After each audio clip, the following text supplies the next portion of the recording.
Your bank balance just sent you a message. You missed it. That number isn't showing what you earned. It's revealing who you've become. Every dollar sitting there, or missing, is speaking a hidden language. What if your financial stress isn't about the math? What if it's about the meaning? 3 people. Same income. One thriving, one surviving, one drowning. Why? The answer lives in a code you've been reading wrong your entire life. Your money has been trying to tell you something urgent. Today, you learn to listen. Before we go any further, I need you to understand something fundamental. The number in your bank account right now, whatever it is not a scoreboard. It's not a report card. It's not a measure of your intelligence, your work ethic, or your worth as a human being. That number is a mirror. And what it reflects back at you has almost nothing to do with mathematics and almost everything to do with meaning. Let me tell you about 3 people I've worked with. Sarah makes $73,000 a year as a graphic designer. Michael makes $73,000 a year as an operations manager. Jennifer makes $73,000 a year as a middle school teacher. On paper, they're financial equals. Same income, same tax bracket, same economic category. But Sarah has $18,000 in savings and sleeps soundly at night. Michael has $32,000 in debt and wakes up at 3 in the morning with his heart racing. Jennifer breaks even every month but feels constantly anxious about money despite never missing a payment. Same income. Completely different financial realities. The difference isn't what they earn. It's what they believe. And those beliefs are speaking a language so ancient, so deeply embedded in their neural pathways, that they don't even realize they're following a script written decades ago. Your bank balance is not telling you how much you have. It's telling you what you think you deserve. It's broadcasting your beliefs about safety. It's revealing your relationship with control. It's displaying the exact moment where your childhood ended and your financial personality crystallized. Every transaction, every saving decision, every moment of panic or peace around money is part of a conversation you've been having with yourself since you were young enough to notice that money meant something to the adults around you. Most people spend their entire lives trying to change their bank balance without ever learning the language it speaks. They try budgets that fail within weeks. They make resolutions that dissolve by February.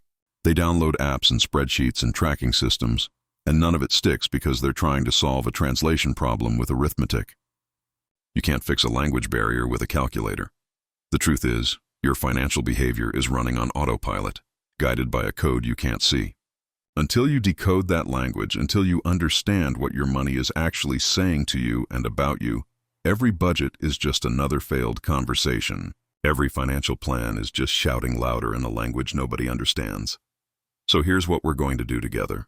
We're going to learn to listen. We're going to decode the hidden messages in your financial life. We're going to trace the origin of your money dialect back to its source.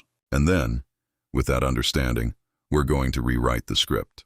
Not with willpower, not with shame, but with clarity. By the time we're finished, you'll be able to look at your bank balance and hear what it's really saying. You'll recognize the emotional equations driving every purchase. You'll understand why certain numbers feel safe and others feel catastrophic, even when the math doesn't support the feeling. You'll know exactly which childhood moment installed your financial operating system, and you'll have the tools to upgrade it.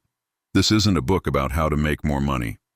There are thousands of those, and most of them work, at least temporarily, if you can force yourself to follow them. This is a book about why you do what you do with money. It's about the invisible forces that make you save or spend, hoard or give, panic or relax. It's about the language your money speaks and why you've been mishearing it your whole life. The mirror doesn't lie. It's time to understand what it's been showing you all along. Let's start with something that might make you uncomfortable. Right now, wherever you are, I want you to think about your current bank balance. Don't go check it. Don't open the app. Just think about the number as you remember it from the last time you looked. Got it in your mind? Good. Now notice what's happening in your body. Is your chest tight? Are your shoulders rising toward your ears? Is there a flutter in your stomach? Or maybe you feel nothing at all, which is itself a kind of feeling, a protective numbness that keeps the real emotions at bay. Whatever you're feeling, that's not about the number. That's about what the number means to you. And what it means to you was decided long before you ever earned your first paycheck. Your bank balance is a mirror, but it's not reflecting the present. It's reflecting the past. Every time you look at that number, you're not seeing dollars. You're seeing a childhood dinner table where money was discussed in whispers or shouts. You're seeing a parent's face when the bill came.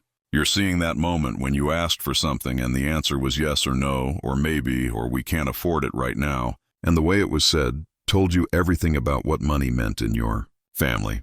Most people think their financial problems started when they got their first credit card or took out student loans or bought a house they couldn't quite afford, but the real origin point is much earlier. Your financial personality was formed before you understood what money even was. You absorbed it the way you absorbed language itself, through observation and repetition and emotional resonance. Think about this. A child doesn't learn that fire is hot by studying thermodynamics. They learn it by seeing a parent's reaction when they reach toward a flame. They learn it through tone of voice, facial expression, the speed at which someone pulls their hand away. Money works the same way. You didn't learn about money by studying economics. You learned it by watching faces change when bills arrived. You learned it by feeling the energy in a room shift when someone mentioned cost. You learned it by absorbing whether money was something to be celebrated, feared, hidden, or fought over. And here's the crucial part. Whatever you learned became your baseline. It became your operating system. It became the lens through which you interpret every financial situation for the rest of your life, unless you consciously decide to examine it and rewrite it. Let me give you an example. There's a woman I worked with, let's call her Rebecca, who made excellent money as a software engineer. 6 figures, strong benefits, job security. And yet she would lie awake at night convinced she was on the brink of homelessness. Objectively, she was fine. More than fine. She had savings. She had retirement accounts. She was meeting all her goals. But the fear was so visceral, so physical, that she would sometimes drive past homeless shelters just to prepare herself for what felt like an inevitable future. When we traced it back, here's what we found. When Rebecca was 7 years old, her father lost his job. It wasn't a slow decline. It was sudden. One day he went to work. The next day he came home in the middle of the afternoon with a box of desk items, and Rebecca, being 7, didn't understand layoffs or recession or any of the economic forces at play. What she understood was this: safety can disappear in an instant. The ground under your feet can open up without warning. Her mother, trying to hold things together, started saying things at the dinner table. We might lose the house.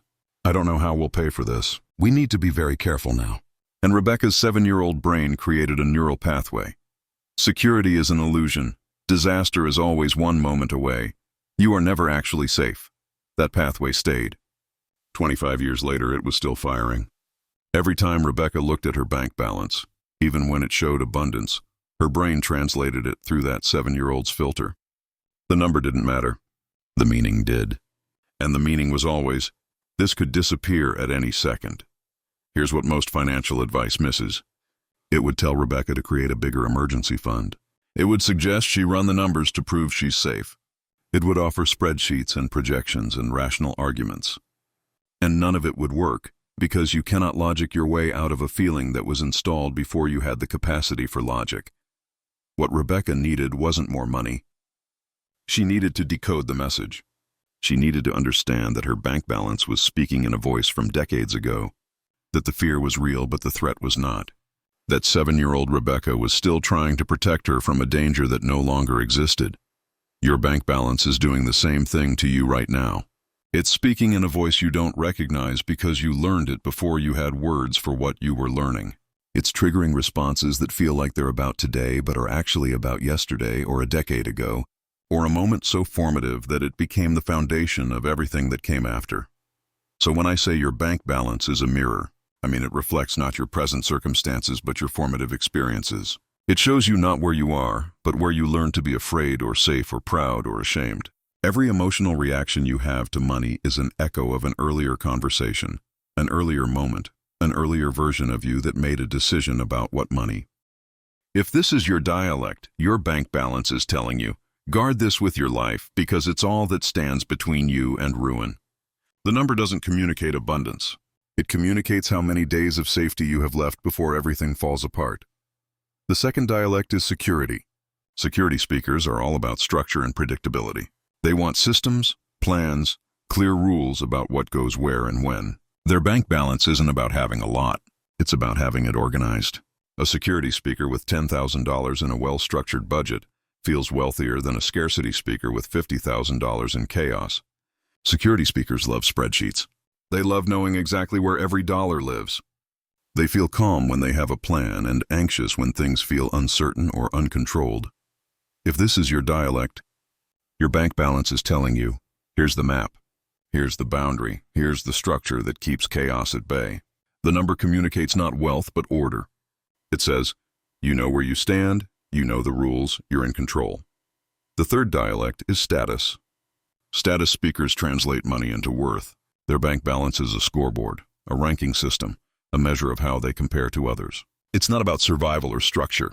It's about where they land in the hierarchy. Status speakers might logically know that their worth isn't determined by their income, but emotionally, the equation is locked in place. More money equals more value. Less money equals less value. They're often high achievers, driven to earn and accumulate because accumulation feels like proof of something essential about who they are. If this is your dialect, your bank balance is telling you, this is your rank. This is your position. This is the evidence of your importance. The number isn't about safety or order. It's about identity. It answers the question, am I enough? Am I winning? Do I matter? The fourth dialect is freedom. Freedom speakers see money as possibility. Their bank balance represents not safety or status, but options. They want flexibility, autonomy, the ability to say yes to what matters and no to what doesn't. Freedom speakers can feel trapped by a high-paying job that demands too much, and liberated by a lower salary that buys them time. They're less interested in accumulation for its own sake, and more interested in what that accumulation enables. If this is your dialect, your bank balance is telling you, here's what you can do. Here's where you can go. Here's how much life you can live on your own terms. The number measures not security or status, but sovereignty. It asks, how much of your time belongs to you? Here's what's important. None of these dialects is wrong. They're adaptations. They're strategies your psyche developed to make sense of a confusing world. The problem isn't that you speak one of these languages. The problem is that you probably don't realize you're speaking it. You think your reactions to money are rational responses to objective circumstances, but they're not. They're dialect-specific interpretations of neutral data. Two people can have the exact same bank balance and feel completely different about it because they're speaking different dialects. A scarcity speaker with $5,000 feels terrified. A freedom speaker with $5,000 feels fine, as long as they have autonomy. A security speaker with $5,000 feels calm if it's organized and anxious if it's not. A status speaker with $5,000 feels behind, inadequate, like they're losing a race. Same number. 4 different emotional realities. The number hasn't changed. The language has. So which dialect do you speak? Think about the last time you felt anxious about money. What was the anxiety about, really? Was it about survival? About not having enough to make it through? That's scarcity. Was it about chaos? About not knowing where things stood or not having a plan? That's security. Was it about comparison? About feeling less than someone else or behind where you should be? That's status. Was it about constraint? About feeling trapped or unable to choose? That's freedom. Your answer reveals your dialect. And your dialect reveals what your bank balance has been trying to tell you all along. Now let's go deeper, because understanding your dialect is step 1. Step 2 is understanding where it came from, and that requires us to go back, way back, to the moment when your financial language was being formed, when your brain was still plastic enough to absorb and encode patterns without question, when you learned what money meant by watching the adults around you navigate their relationship with it. Close your eyes for a moment, if you're somewhere safe to do so. If you're driving, keep them open, but soften your focus. Take a breath. Deep inhale through your nose. Hold it for a moment at the top. Now let it go, slowly, through your mouth. One more time. Breathe in, hold, release. Good. Now I want you to think back to your childhood home. Picture the kitchen, the living room, wherever your family gathered. Who's there? What time of day is it? And now, let me ask you something. When money was discussed in your house, what happened? Was it discussed at all? Was it whispered about behind closed doors? Was it shouted during arguments? Was it celebrated when there was enough and mourned when there wasn't? Or was it just absent, a topic too shameful or too boring or too dangerous to ever bring into the open? That atmosphere, that emotional weather around money became your climate. It set your baseline. If money discussions in your house were tense, your nervous system learned that money equals tension. If they were secretive, you learned that money is something to hide. If they were absent, you learned that money is unspeakable, that there's something fundamentally unsafe about looking directly at it. And specific moments matter too. Not just the general climate, but the singular incidents that imprinted themselves so deeply they became part of your financial DNA. There's usually one, sometimes more than one, but there's usually a moment you can point to and say, that's when I learned what money meant. For some people, it's a moment of lack. The time the electricity got shut off. The time a parent cried over bills at the kitchen table. The time you asked for something and saw shame cross a parent's face before they said no. For others, it's a moment of abundance. The time someone in the family came into money and everything changed. The time a gift arrived that felt lavish and magical. The time you realized that having money meant having power, having options, having respect. And for still others, it's a moment of conflict. The fights, the accusations, the weaponization of money in a relationship, the way one parent controlled access to funds and the other resented it, the way money became a proxy for love or respect or autonomy, so that every financial discussion was really about something else entirely. Whatever your moment was, it taught you something. And that lesson became a rule you've been following ever since, probably without realizing you're following anything. These rules sound like money isn't safe, money is power. People who have money are bad. People who don't have money are weak. Wanting money is greedy. Not having money is shameful. You can't trust anyone with financial information. You can't trust yourself with financial decisions. Money ruins relationships. Money is the only thing that makes you secure. Do any of those sound familiar? They should, because one of them is probably running your financial life right now. Let me tell you about Marcus. Marcus grew up in a house where his father controlled every penny. His mother had to ask for money to buy groceries. She had to justify every purchase. She had to submit receipts. And Marcus watched this dynamic unfold for 18 years until he left for college. He watched his mother shrink herself, watched her lose her voice, watched her become smaller and smaller in direct proportion to her financial dependence. And Marcus made a decision. A 7-year-old's decision that calcified into a 40-year-old's operating system. Never be dependent. Never need anyone. Never let money make you small. So Marcus, as an adult, hoarded independence. He refused help. He refused loans, even when they made rational sense. He worked himself into exhaustion rather than ask for support. He kept his finances completely private, even from romantic partners, even when it damaged intimacy. And his bank balance, no matter what number it showed, always meant the same thing to him. This is your autonomy. This is your freedom. This is what keeps you from becoming your mother. That's not a rational relationship with money. That's a childhood vow, and it was running his entire financial life. Making decisions he thought were his but were actually his 7-year-old self's. Protecting him from a threat that no longer existed. Your childhood made similar vows. Maybe you decided never to be like the parent who struggled. Maybe you decided never to be like the parent who obsessed over money. Maybe you decided that love and money can't coexist. Maybe you decided that security requires constant vigilance. Maybe you decided that wanting things is shameful. Maybe you decided that generosity is dangerous. Whatever you decided, it's speaking through your bank balance right now. Every time you check your account, that childhood decision is interpreting the data. Every time you make a purchase, that old vow is guiding the choice. Every time you feel anxiety or relief or shame or pride around money, that ancient rule is creating the emotion. And here's the difficult truth. Most financial advice completely ignores this. It tells you to create a budget, but it doesn't ask why you've failed at every budget you've ever tried. It tells you to save more. Traditional financial advice treats everyone like they're speaking the same language, but you're not. You're speaking the language you learned at 7 or 12 or 16. You're following rules you don't remember making. You're trying to solve a present problem with a past solution, and it doesn't work. It can't work, because the problem isn't your budget. The problem is your operating system. So before we can talk about changing your financial behavior, we need to talk about changing your financial language. And that means identifying the specific childhood message that installed your current system. Here's an exercise. Think about the most stressful financial moment you've experienced as an adult. Maybe it was losing a job. Maybe it was a big unexpected expense. Maybe it was a market crash that affected your investments. Whatever it was, bring it to mind. Now, how did you react? Did you freeze and avoid looking at the numbers? Did you immediately go into crisis mode and try to control everything? Did you feel shame, like you should have prevented it or seen it coming? Did you feel rage at the unfairness of it? That reaction is your childhood speaking. Because here's the truth. Adults can handle financial stress. It's uncomfortable, but it's manageable.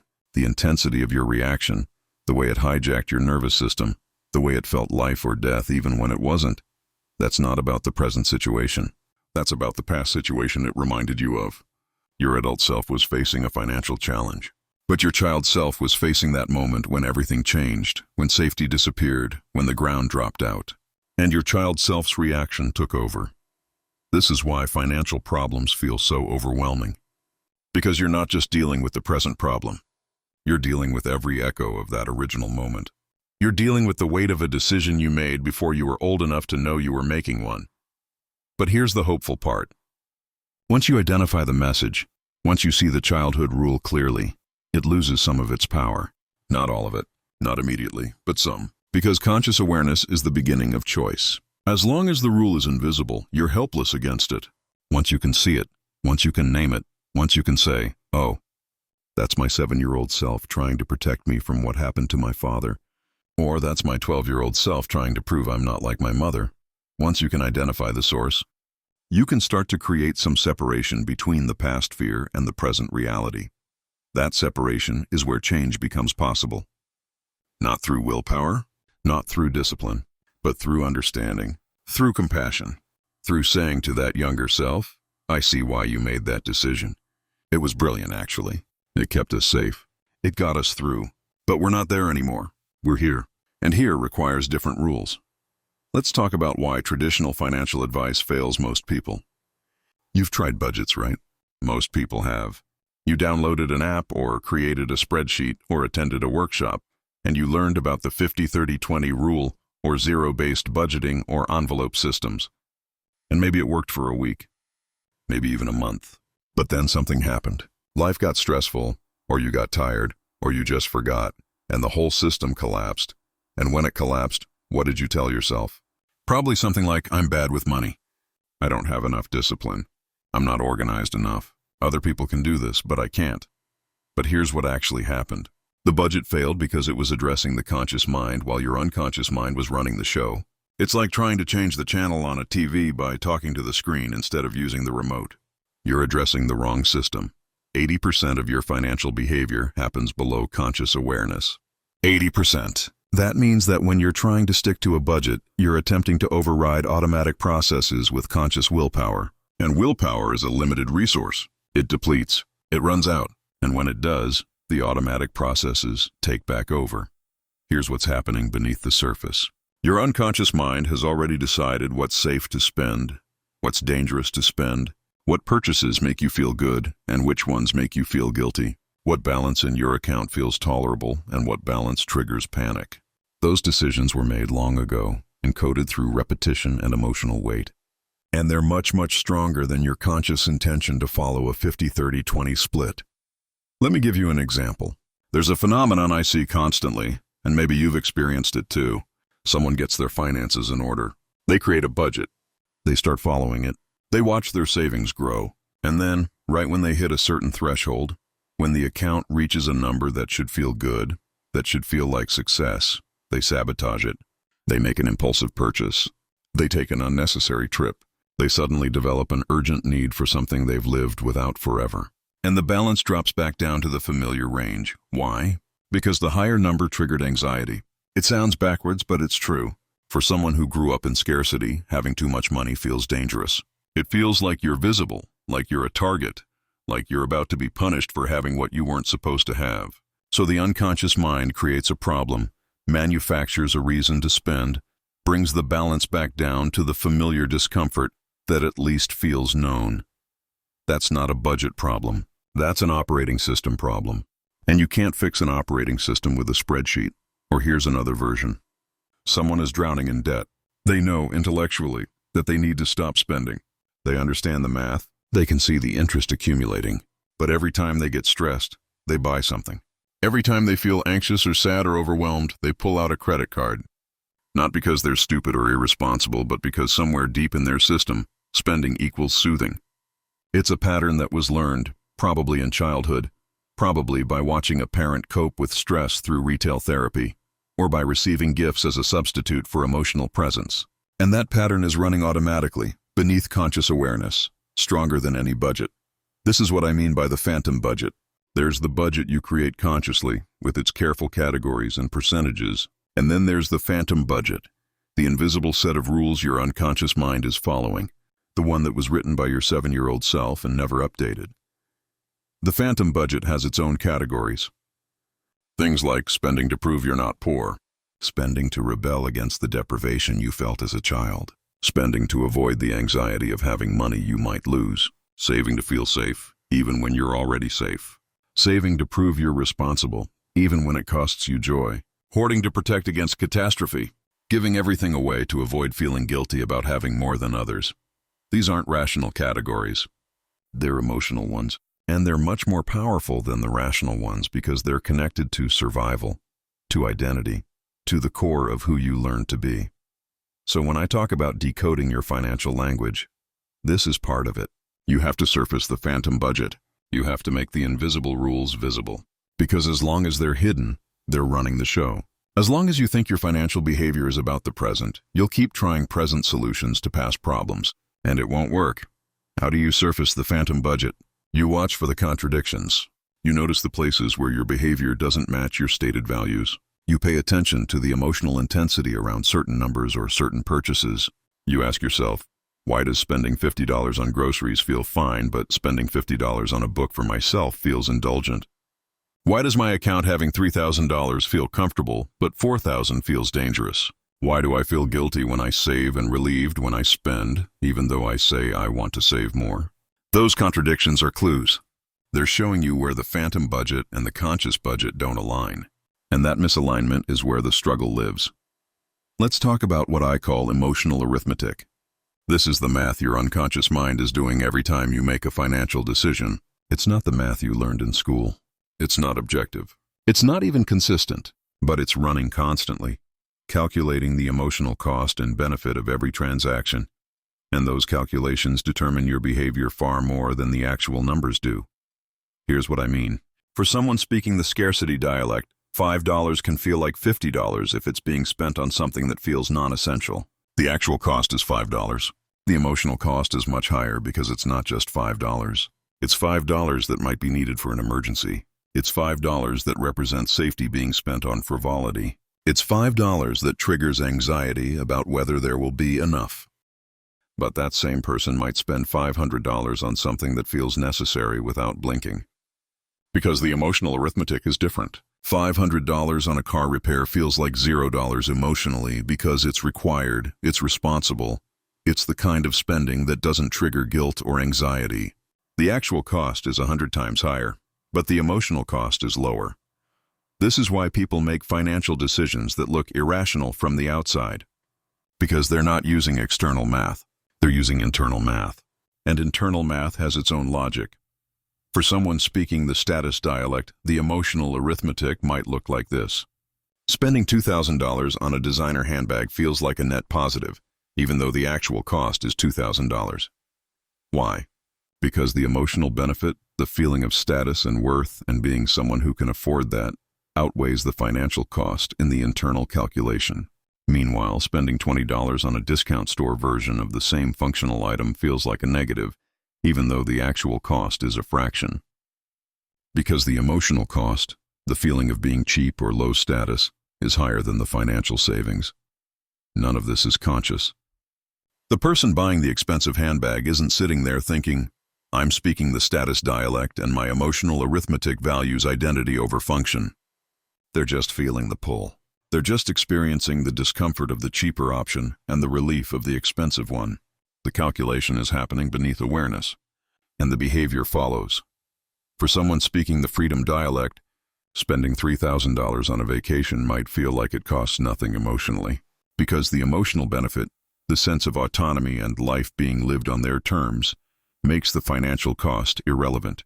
But spending $3,000 on a home improvement that would increase their property value might feel emotionally expensive. Because it ties them down, it commits them to a place. It reduces mobility. The actual cost is the same. The emotional cost is wildly different. This is emotional arithmetic, and it's running every financial decision you make. The actual dollar amount is only one variable.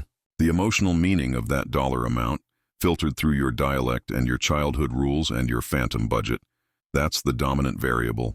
And here's where it gets tricky. Emotional arithmetic changes based on context. The same person might find it easy to spend money on others and impossible to spend on themselves. Why? Because in their emotional math, spending on others earns them love or approval or alleviates guilt, so the emotional cost is actually negative. It feels like a gain. But spending on themselves triggers selfishness alarms, so the emotional cost is high even when the actual cost is low. Or someone might be able to spend freely when they feel abundant, when their account is above a certain threshold, but become paralyzed with anxiety when it drops below that number, even if it's still objectively comfortable. The actual financial reality hasn't changed much, but the emotional arithmetic flipped. Above the threshold, spending feels safe. Below it, every dollar feels like it's being taken from survival reserves. This is why you can't just tell someone to spend less or save more. You have to understand their emotional arithmetic first. You have to know what equation they're solving. Because if someone's emotional math says that saving money creates anxiety and spending money creates relief, no amount of rational argument about compound interest is going to change their behavior. They're solving for emotional cost, not financial cost. And until the emotional arithmetic changes, the behavior won't. So, how do you change emotional arithmetic? You don't, at least not directly. You can't think your way into feeling differently about money, but you can change the inputs. You can identify the childhood rules creating the equation. You can bring the phantom budget into consciousness. You can recognize which dialect you're speaking and understand the biases it creates. And with that awareness, you can start to create new equations. This happens slowly. It happens through repetition. It happens by catching yourself in the moment of a financial decision and asking, what am I really calculating here? What's the emotional cost I'm trying to avoid or the emotional benefit I'm trying to gain? Is that calculation still serving me, or is it based on old information, old fears, old rules that don't apply anymore?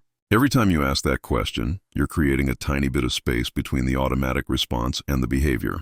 And in that space, choice becomes possible. Not easy, not automatic, but possible. Let me tell you about something most people do that absolutely destroys their financial well-being. They avoid looking at their balance. They avoid opening bills. They avoid having conversations about money with partners or family. They avoid checking their retirement accounts. They avoid. And every moment of avoidance costs them. I call it the silence tax. The silence tax is what you pay for not looking at your financial reality. And it's expensive, much more expensive than most people realize. Because here's what happens when you avoid. First, problems compound. That bill you didn't open, it's now past due. That fee you didn't notice, it's now multiplied. That small issue you could have addressed, it's now a crisis. Avoidance doesn't make problems go away. It makes them grow in the dark. But the financial cost is actually the smaller part of the silence tax. The bigger cost is psychological. Every moment you spend avoiding your finances is a moment you spend carrying ambient anxiety. You might not be consciously thinking about it, but it's there. It's a low-grade hum of stress in the background of your life. It's affecting your sleep, your relationships, your ability to be present. It's taking up mental bandwidth, even when you think you're successfully not thinking about it. And here's the paradox. The thing you're avoiding is almost never as bad as the feeling of avoiding it. I've worked with people who've been terrified to check their bank balance, convinced they were overdrawn, convinced it was catastrophic. And when they finally looked, it was fine. Not great, maybe. Not where they wanted it to be. But fine, manageable. The reality was uncomfortable. But the avoidance of the reality was torture. The silence tax also costs you opportunity. Every day you spend avoiding your finances is a day you're not making informed decisions. You're not seeing where money is leaking. You're not noticing patterns. You're not catching errors. You're not optimizing. You're just hoping things will somehow work out while simultaneously guaranteeing that they won't work out as well as they could. And perhaps most importantly, the silence tax costs you agency. When you avoid looking at your financial reality, you're implicitly telling yourself that you can't handle it. You're reinforcing the belief that you're powerless, that money is something that happens to you rather than something you participate in. Every moment of avoidance is a moment of learned helplessness, and that helplessness becomes a self-fulfilling prophecy. So why do people avoid? It's not laziness. It's not irresponsibility. It's fear. Specifically, it's fear of what the number will say about them. Because remember, your bank balance is a mirror, and if you're afraid you won't like what you see in the mirror, you stop looking. If you believe, deep down, that your worth is tied to your net worth, then looking at a low balance means confronting your inadequacy. If you believe that financial struggle means you've failed, then looking at debt means facing failure. If you believe that money problems are shameful, then examining your finances means sitting in shame. So you don't look, you avoid, you pay the silence tax. Because the silence tax, as expensive as it is, feels safer than confronting what you're afraid the numbers will confirm. But here's what the numbers actually confirm. Nothing about your worth, nothing about your value as a person. Nothing about whether you're good or bad, smart or stupid, worthy or unworthy. The numbers confirm only this. Here's where you are right now. That's it. That's all a bank balance can tell you. Here's where you are. Not where you should be. Not where you deserve to be. Not where you'll always be. Just where you are right now, in this moment. Based on the decisions you've made up until this point with the awareness you had at the time. And once you can see a bank balance as simple information instead of moral judgment, the silence tax becomes optional. You can choose to pay attention. You can choose to look. You can choose to engage with your financial reality without it meaning anything about your fundamental worth as a human being. Let me walk you through what this looks like in practice. I want you to imagine with me for a moment. Find a comfortable position wherever you are. Let your shoulders drop away from your ears. Unclench your jaw if it's tight. Take a breath. We're going to do something that might feel uncomfortable at first, but I'm going to be right here with you. Imagine yourself sitting at a table. On the table in front of you is a simple piece of paper. On that paper is your current bank balance. The real number. Not what you hope it is or fear it is, but what it actually is. The paper is face down right now. You can't see the number yet. And I want you to notice what you're feeling in your body as you imagine reaching for that paper. Is your heart rate increasing? Are you holding your breath? Is there tension in your chest or your stomach? Whatever you're feeling is information. It's not good or bad. It's just data about what this number means to you emotionally. Now, in your imagination, I want you to flip the paper over. Look at the number. See it clearly. And here's what I want you to say to yourself, out loud if you can. This number is information. It doesn't define me. It doesn't judge me. It's just showing me where I am right now. Notice what happens when you say that. Does some of the tension release? Can you take a deeper breath? That's the difference between data and meaning. The number is just data. The meaning is what you've been adding to it, and you can choose to stop adding that meaning. Now, in your imagination, I want you to notice something else on that paper. Below the number, there's a second line, and on that line it says, you are still whole. You are still worthy. You are still enough. Read that line. Let it sit alongside the number. The number doesn't erase those truths. It never did. You've been carrying them both all along. You just forgot to read the second line. Take one more deep breath. When you're ready, you can let that image go. But remember what you felt when you gave yourself permission to see the number as information rather than indictment. That's available to you anytime. The silence tax is optional. You can choose to look. And when you do, you might find that reality, even when it's uncomfortable, is far easier to bear than the fear of reality. Let's talk about money and relationships, because this is where the hidden language becomes most obvious and most destructive. Two people come together, each speaking their own money dialect, each following their own phantom budget, each carrying their own childhood rules. And then they try to merge their financial lives without ever realizing they're speaking different languages. Picture this. Jessica and Tom have been married for 3 years. Jessica grew up in a household where money was scarce and every dollar was accounted for. She speaks security. She needs to know where every penny is going. She needs a budget, a plan, clear categories. It's how she feels safe. Tom grew up in a household where money was abundant, but wielded as control. He watched his father use financial power to dominate his mother. He speaks freedom. He needs autonomy. He needs to know that his money is his, that nobody's going to track it or control it or use it against him. So here's what happens. Jessica suggests they create a joint budget. Tom's nervous system immediately reads this as a threat. She wants to control me. She wants to track my spending. She wants to make me accountable. He agrees reluctantly because he loves her and wants to be a good partner, but inside he's bracing for the dynamic he watched destroy his parents' relationship. They create the budget. Jessica feels better. Tom feels trapped. A week goes by. Jessica checks the budget and notices that Tom spent $150 in a category where they'd allocated $75. She brings it up. Hey, I saw we went over in dining out this week. Can we talk about it? To Jessica, this is a neutral question. She's speaking security. She's trying to maintain the structure that keeps chaos at bay. But Tom hears something else entirely. He hears his father interrogating his mother. He hears control. He hears accusation. His nervous system floods. He gets defensive. It's my money. I can spend it how I want. I don't need you tracking every dollar. Jessica is bewildered. This isn't about control. This is about the plan we agreed on. Why are you attacking me? Tom is frustrated. I'm not attacking you. I'm trying to have autonomy. Why do you need to monitor everything? They're having two completely different conversations. Jessica is speaking security, trying to maintain order. Tom is speaking freedom, trying to maintain autonomy. Neither of them is wrong. Neither of them is trying to hurt the other. But they're speaking different dialects and neither of them knows it. So every conversation about money becomes a fight. Every budget discussion becomes a power struggle. And slowly, over months and years, money becomes the thing they can't talk about without hurting each other. This happens in relationships constantly. Two people look at the same bank balance and see completely different things. One sees safety, one sees restriction, one sees accomplishment, one sees pressure, one sees freedom, one sees risk. And because they don't realize they're using different languages, they assume the other person is being irrational or unreasonable or difficult.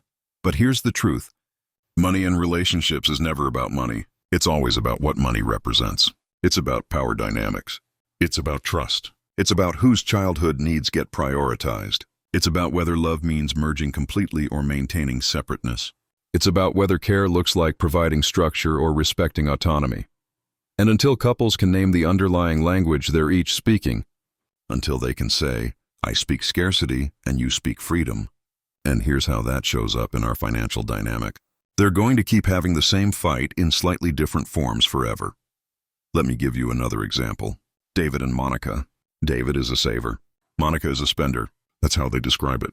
But that's not what's actually happening. David speaks scarcity. He grew up watching his parents lose their home during a recession. His nervous system learned that disaster is always one bad month away. So he saves compulsively. Not toward a goal. Not because he has something specific he's saving for, but because an empty account means catastrophe is imminent. His saving isn't about building wealth. It's about building a barrier between himself and the trauma he witnessed as a child. Monica speaks status. She grew up in a working-class neighborhood but went to school with wealthy kids. She learned that what you have determines how you're treated, how you're perceived, how you're valued. Her spending isn't frivolous from her perspective. It's necessary. It's about maintaining a certain image, a certain identity, a certain level of respectability. When she buys an expensive coat, she's not being reckless. She's investing in being seen as someone who matters. So David saves and saves, and Monica spends and spends, and they both think the other person is the problem. David thinks Monica is irresponsible. Monica thinks David is controlling.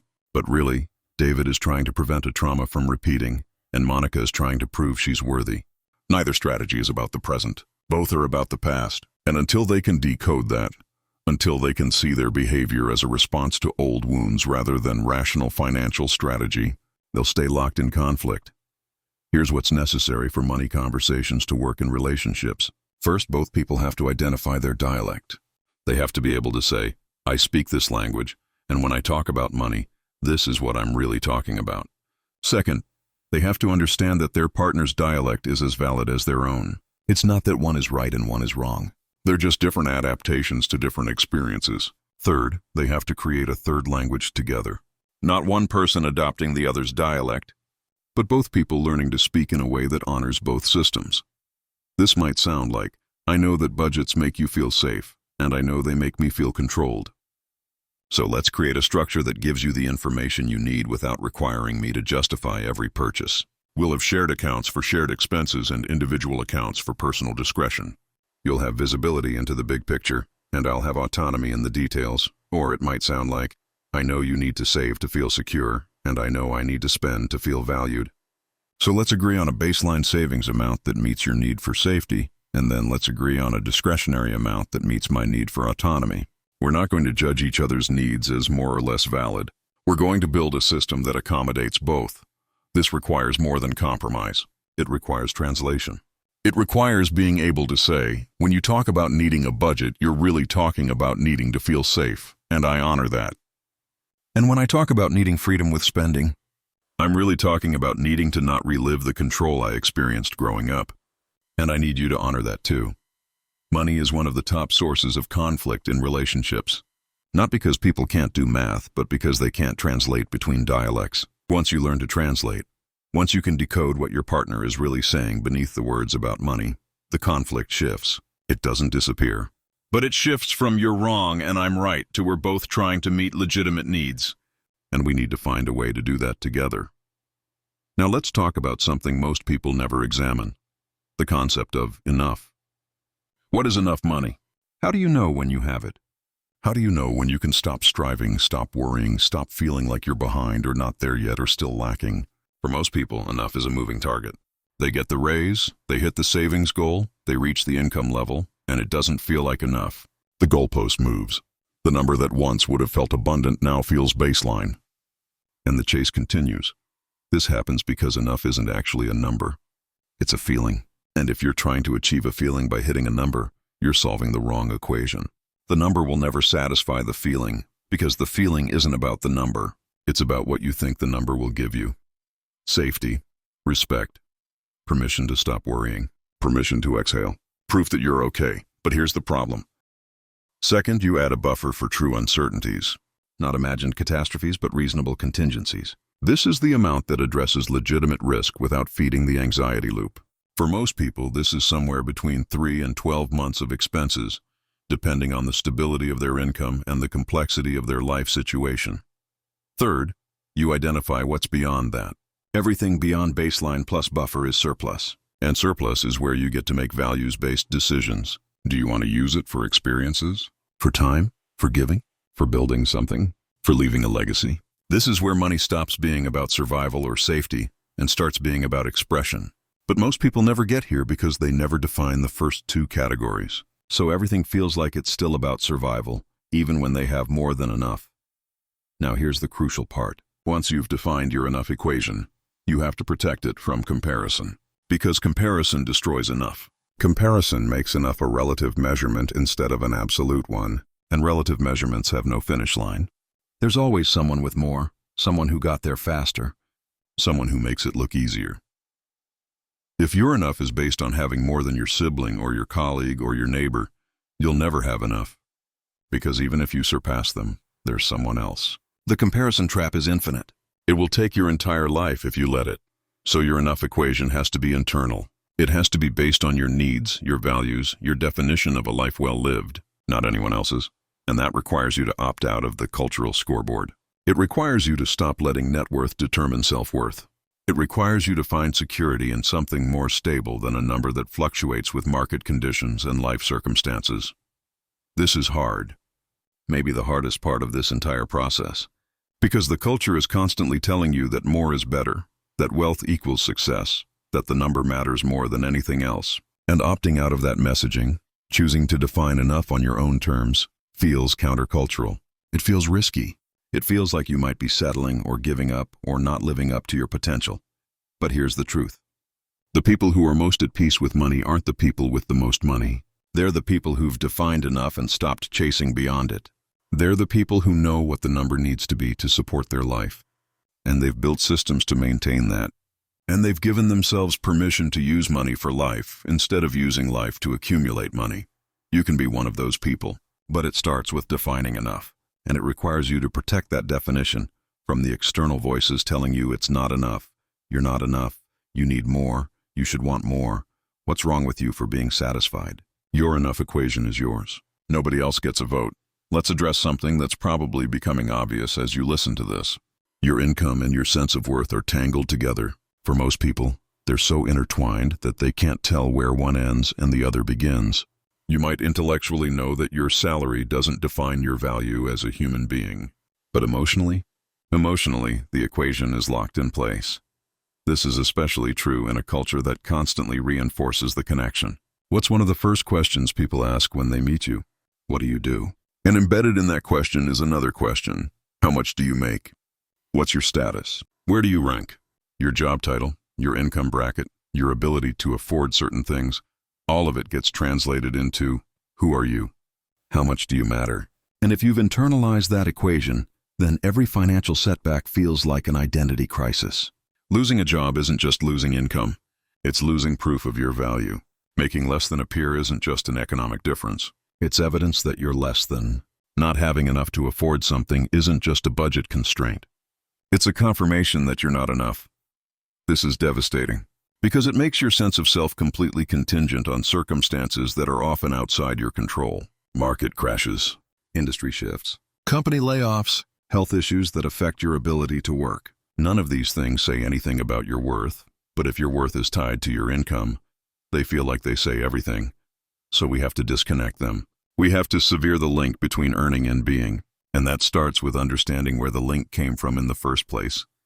For most people, it came from achievement culture, from a childhood where love and approval were conditional on performance, where you learned that your value was something you had to earn through accomplishments, where rest felt dangerous because rest meant you weren't producing, and not producing meant you might stop mattering, or it came from scarcity, from watching people in your life be valued or devalued based on how much they had, from learning that money bought respect, bought agency, bought the right to be heard and taken seriously, from seeing that people with more were treated better, and people with less were dismissed or pitied, or it came from identity formation during formative years when you were trying to figure out who you were and how you fit into the world.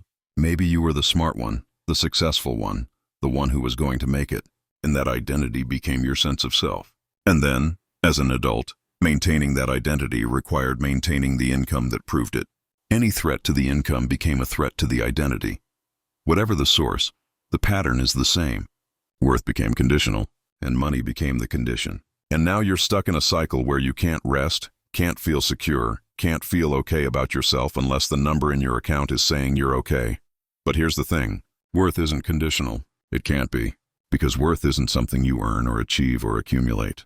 Worth is inherent. You have it by virtue of being alive. You had it before you ever earned $1, and you'll have it if you lose every dollar. Nothing you do can add to it or subtract from it. It's a constant, not a variable. I know that might sound abstract or philosophical, but it's actually deeply practical. Because if you can separate worth from income, you can make financial decisions based on what actually serves your life instead of what protects your identity. You can take a lower-paying job that gives you time or meaning or flexibility, and it won't feel like failure. You can have a bad financial quarter or year, and it won't destroy you emotionally. You can stop measuring yourself against everyone around you because the measurement doesn't define you anymore. Here's an exercise that helps. I want you to list 10 things that make you valuable as a person. And here's the rule. None of them can be related to money or achievement or anything you do. They have to be about who you are. Maybe it's your capacity for empathy, your loyalty to the people you love, your sense of humor, your ability to make people feel seen, your curiosity about the world, your kindness to strangers, your resilience in the face of difficulty. Whatever it is, write it down. Now read that list. Those things are your worth. Those things don't change when your bank balance changes. They don't fluctuate with the market. They don't depend on your job title or your salary. They're stable. They're true regardless of your financial circumstances. And they're enough. They're more than enough. They're everything. This doesn't mean income doesn't matter. Of course it matters. It affects your options, your security, your ability to meet your needs, and maybe support others. But it doesn't affect your worth. And once you can hold those two things separately, once you can say, my income is information about my economic circumstances, and my worth is a separate truth that exists independent of that information, you're free. Free from the terror of financial setback. Free from the compulsive need to earn more to prove you're enough. Free to make choices based on what you actually value instead of what protects your ego. This is the work. This is the shift that changes everything. Not earning more, not saving more, but disconnecting your sense of self from the number in your account.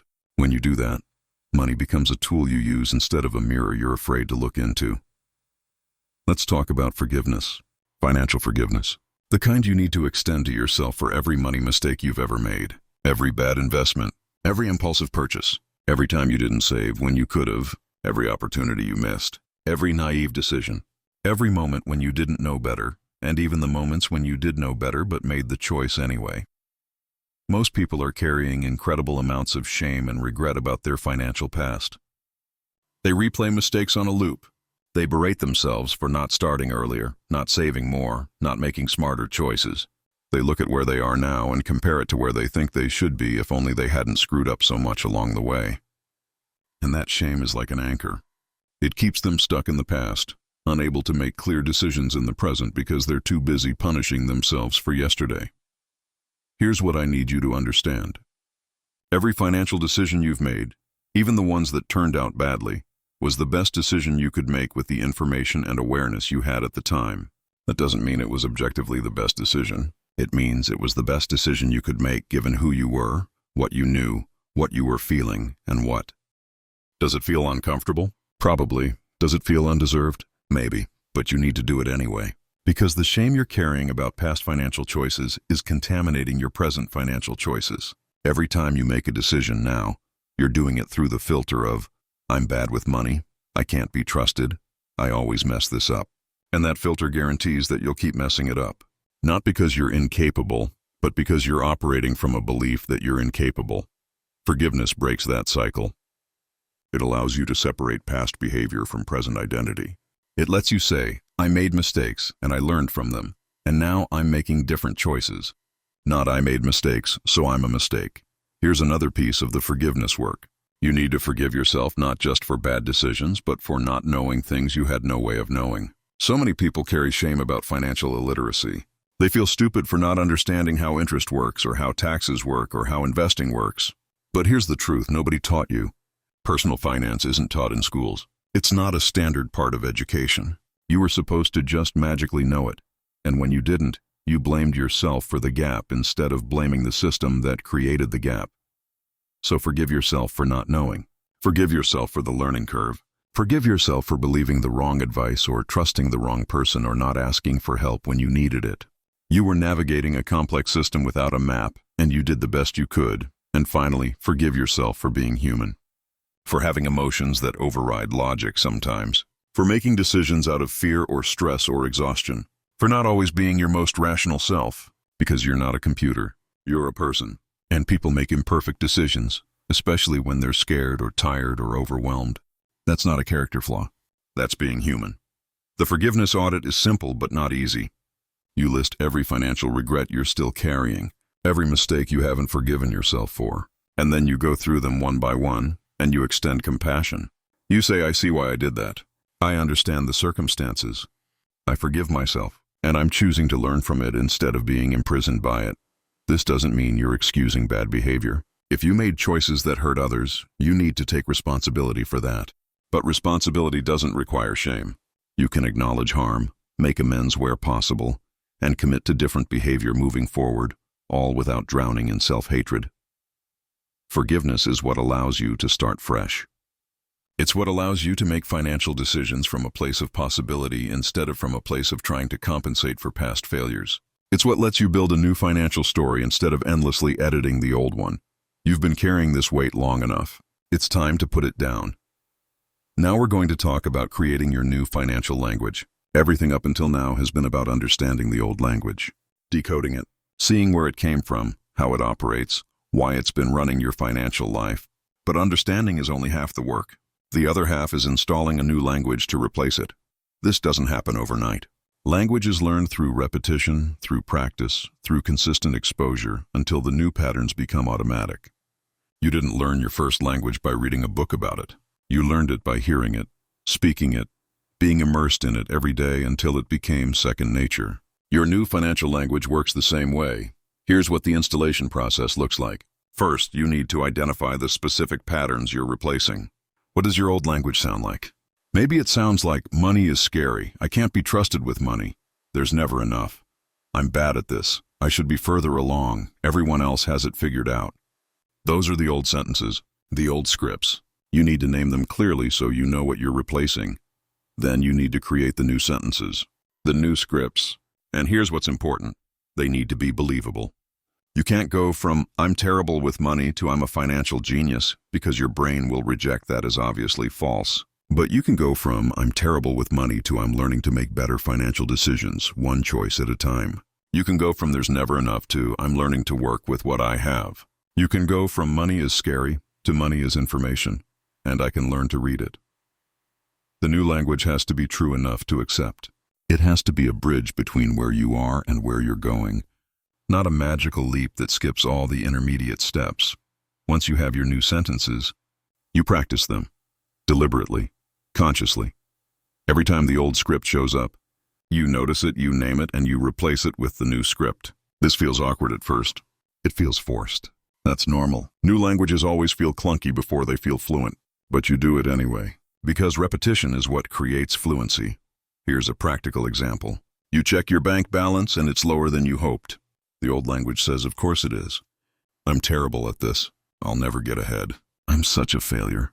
You notice that script. You pause, and you replace it with the new language. Okay, this is where I am right now. It's not where I want to be, but it's information. What choices can I make this week to move the number in the direction I want? See the difference? The old language is judgment and helplessness. The new language is observation and agency. Same bank balance, completely different emotional and behavioral response. You do this every time. Every financial decision, every moment of anxiety, every time you're tempted to avoid or overspend or panic. You notice the old language. You pause. You choose the new language. And over time, with enough repetition, the new language becomes automatic. It becomes your default. It becomes fluent. But you can't just rely on willpower here. You need structure. You need daily practices that reinforce the new language until it's strong enough to stand on its own. Let me give you some specific practices that work. Practice 1. The morning financial statement. Before you start your day, before you check your phone or your email or anything else, you take 60 seconds to state your financial truth. Not the old shame-based truth, the new reality-based truth. It sounds like this. I am learning to have a healthy relationship with money. My worth is not determined by my bank balance. I make financial decisions based on my values, not my fears. Whatever sentences you need to hear, you say them every morning. 60 seconds, no exceptions. Practice 2. The transaction pause. Before any non-essential purchase, you pause for 30 seconds. You don't necessarily stop yourself from buying. You just pause. And in that pause, you ask, is this old language or new language? Is this fear buying or value buying? Is this me trying to soothe an emotion or me making a conscious choice? Again, the point isn't to shame yourself out of spending. It's to create consciousness, to give the new language a chance to be heard before the old patterns take over. Practice 3, the weekly money date. You pick a time, same time every week, where you sit down with your finances for 15 minutes. You look at your accounts, you review your transactions, you check in with your goals, and you do it all while speaking the new language. No judgment, no shame, just information. What happened this week? What choices do I want to make next week? That's it. 15 minutes. Every week. It keeps you from avoiding, and it reinforces that money is just information, not a reflection of your worth. Practice 4. The monthly forgiveness ritual. Once a month, you review any choices you're not proud of, any slip-ups, any moments when the old language took over, and you practice forgiveness. You say, I'm human. I'm learning. This is part of the process. And then you let it go. No carrying it forward. No adding it to the shame pile. Forgive and move on. These practices might seem small. They might seem too simple to create real change. But language isn't learned through grand gestures. It's learned through daily repetition, through consistent, small moments of practice that accumulate over time until fluency emerges. The old language had decades to become automatic. The new language needs time too. But if you practice it deliberately, if you immerse yourself in it consistently, it will take root. And when it does, your entire financial life will shift. Not because the numbers changed, but because the meaning changed. Because you're speaking a language of possibility instead of fear, agency instead of helplessness, information instead of judgment. This is the programming work. This is what makes the change sustainable. You're not trying to force new behavior through willpower. You're installing a new operating system that makes new behavior natural. The final piece we need to address is visibility. Because the single biggest predictor of long-term financial health isn't income or even financial literacy. It's willingness to look, to stay visible to yourself, to maintain a consistent, shame-free relationship with your financial reality. Most people oscillate between hyper-focus and complete avoidance. They'll track every penny for a month, then avoid looking at their accounts for 6 months. They'll create elaborate systems, then abandon them when life gets busy.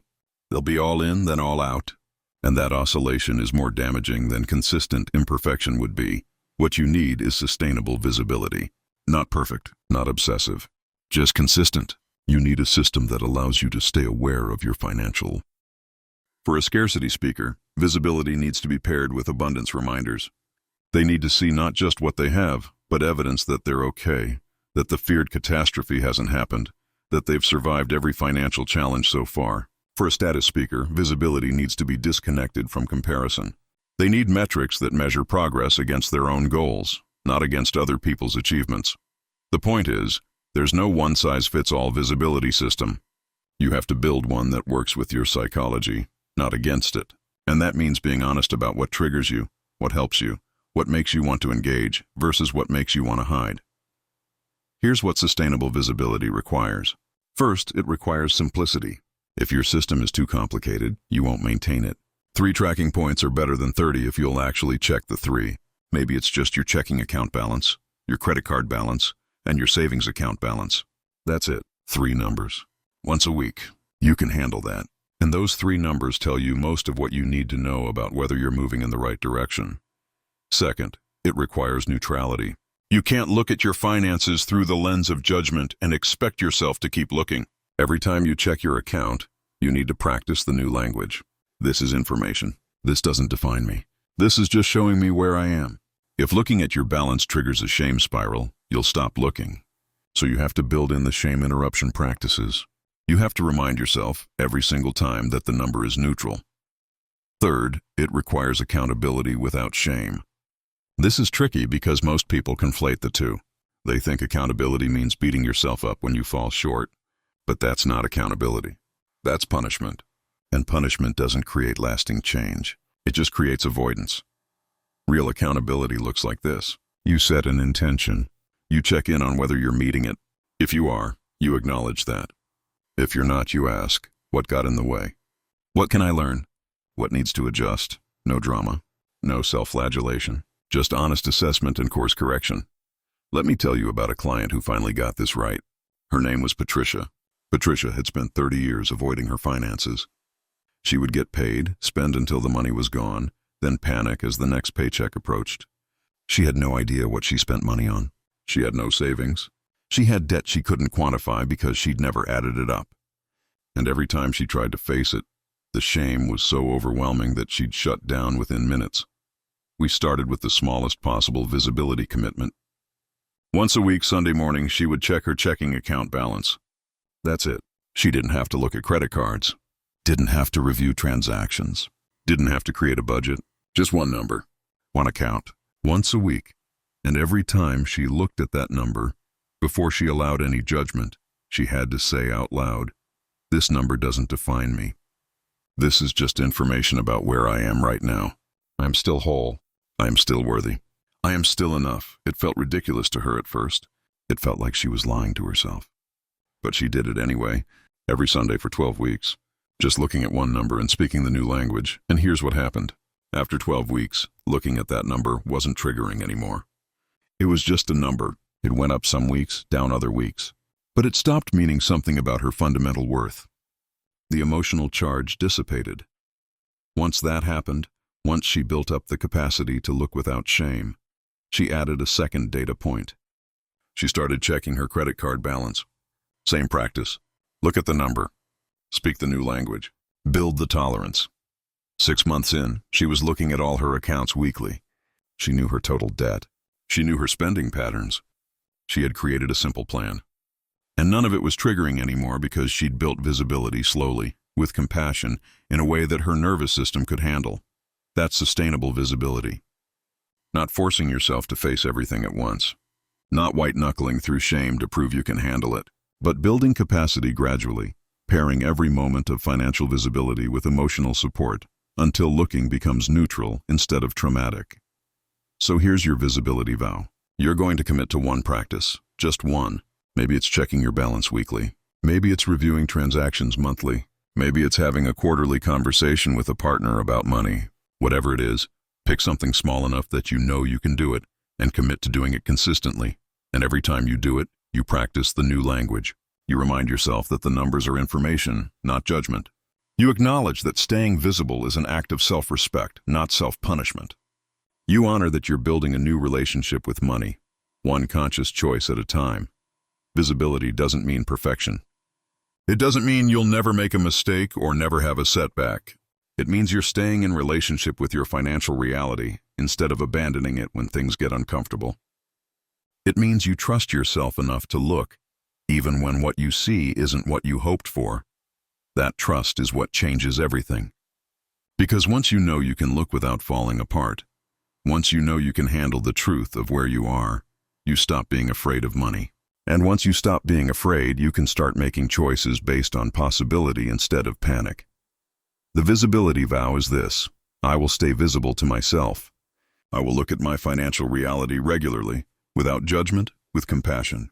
I will not hide from numbers that make me uncomfortable. I will not abandon myself when things aren't perfect. I will stay present. I will stay aware. I will keep looking. Can you make that vow? Can you commit to staying visible? Even when it's hard. Even when the number isn't what you want it to be. Even when you're tempted to close the app and pretend everything's fine. Can you stay? If you can, everything changes. Not because you suddenly have more money, but because you're no longer spending your energy avoiding reality. You're no longer paying the silence tax. You're present. You're aware. You're in the game. And from that place, real change becomes possible. Let me take you through one more visualization before we close this out. I want you to imagine yourself 1 year from now. You've been practicing the new language. You've been doing the visibility work. You've extended forgiveness to your past self. You've defined your enough equation. You've separated your worth from your income. You've learned to decode the hidden messages your money has been sending. Imagine yourself 1 year from now checking your bank balance. What's different? Maybe the number is higher. Maybe it's not. But that's not the important part. What's different is how you feel when you see it. There's no panic, no shame, no obsessive comparison to where you think you should be. You just see information, data, a snapshot of where you are right now. You notice that you need to adjust something. Maybe you've been spending more than you intended in a certain category. And instead of spiraling into self-criticism, you just think, okay, I noticed that. What choice do I want to make this week? That's it. No drama, just awareness and agency. You think about a financial goal you're working toward.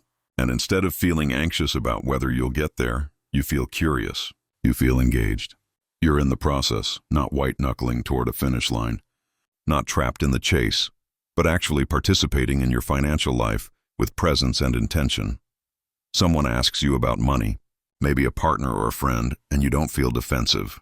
You don't feel like you need to hide or justify or prove anything. You can just talk about it like it's a normal topic. Because it is. It's just information. It's just one aspect of your life, not the defining feature of your identity. You make a purchase, something meaningful to you, and you enjoy it. You don't undercut the enjoyment with guilt. You don't rob yourself of the pleasure by immediately worrying about whether you should have spent the money differently. You just experience the thing you bought, knowing you made a conscious choice aligned with your values. That's financial fluency. That's what it looks like when you've decoded the hidden language, when you've rewritten the script. When your bank balance is just a number again instead of a measure of your soul. You're not perfect. You still make mistakes. You still have moments of anxiety or confusion. But they don't derail you anymore. You have tools now. You have a language. You have a relationship with money that's based on consciousness instead of compulsion, on compassion instead of shame, on reality instead of fear. Can you see it? Can you feel what that would be like? Hold on to that feeling, because that's where we're going. That's what's possible. Not someday far in the future. 1 year from now. 12 months of practice. 12 months of choosing the new language over the old. 12 months of staying visible. 12 months of forgiveness and growth and gradual transformation. That person exists. They're waiting for you. You just have to take the first step toward them. So let's talk about what you do in the next 48 hours. Because knowledge without action is just entertainment. You've learned the language. You've decoded the messages. You understand the dialects and the childhood rules and the phantom budget and all of it. But understanding doesn't create change. Practice creates change. And practice starts now. Every time you choose the new language, you strengthen it. Every time you stay visible, you build trust with yourself. Every time you separate worth from income, you reclaim your power. This is cumulative work. It builds on itself. And the more you practice, the easier it becomes. Until one day you realize you're not practicing anymore. You're just living. You're just speaking your new financial language fluently, naturally, without thinking about it. That's the goal. Not perfection. Fluency. The kind of ease that comes from deep practice. The kind of clarity that comes from really understanding what money means to you and choosing to change that meaning. You can do this. I know you can. Because thousands of people before you have done exactly this work and transformed their financial lives. Not by earning more or winning the lottery or getting lucky, but by changing the language they were speaking, by decoding the hidden messages, by rewriting the script, Your bank balance has been trying to tell you something your whole life. You've been mishearing it, mistranslating it, letting it speak a language of fear and shame and inadequacy. But now you know better. Now you understand what it's really been saying. And now you have the power to respond differently. The number is just a number. The meaning is what you make it. And you get to decide what meaning you're going to make from here forward. So let me ask you one final time. What is your bank balance really telling you? Not what you've always thought it was telling you. Not what the culture says it's telling you, but what is it actually saying beneath all the noise and fear and learned meaning? It's saying, here's where you are right now.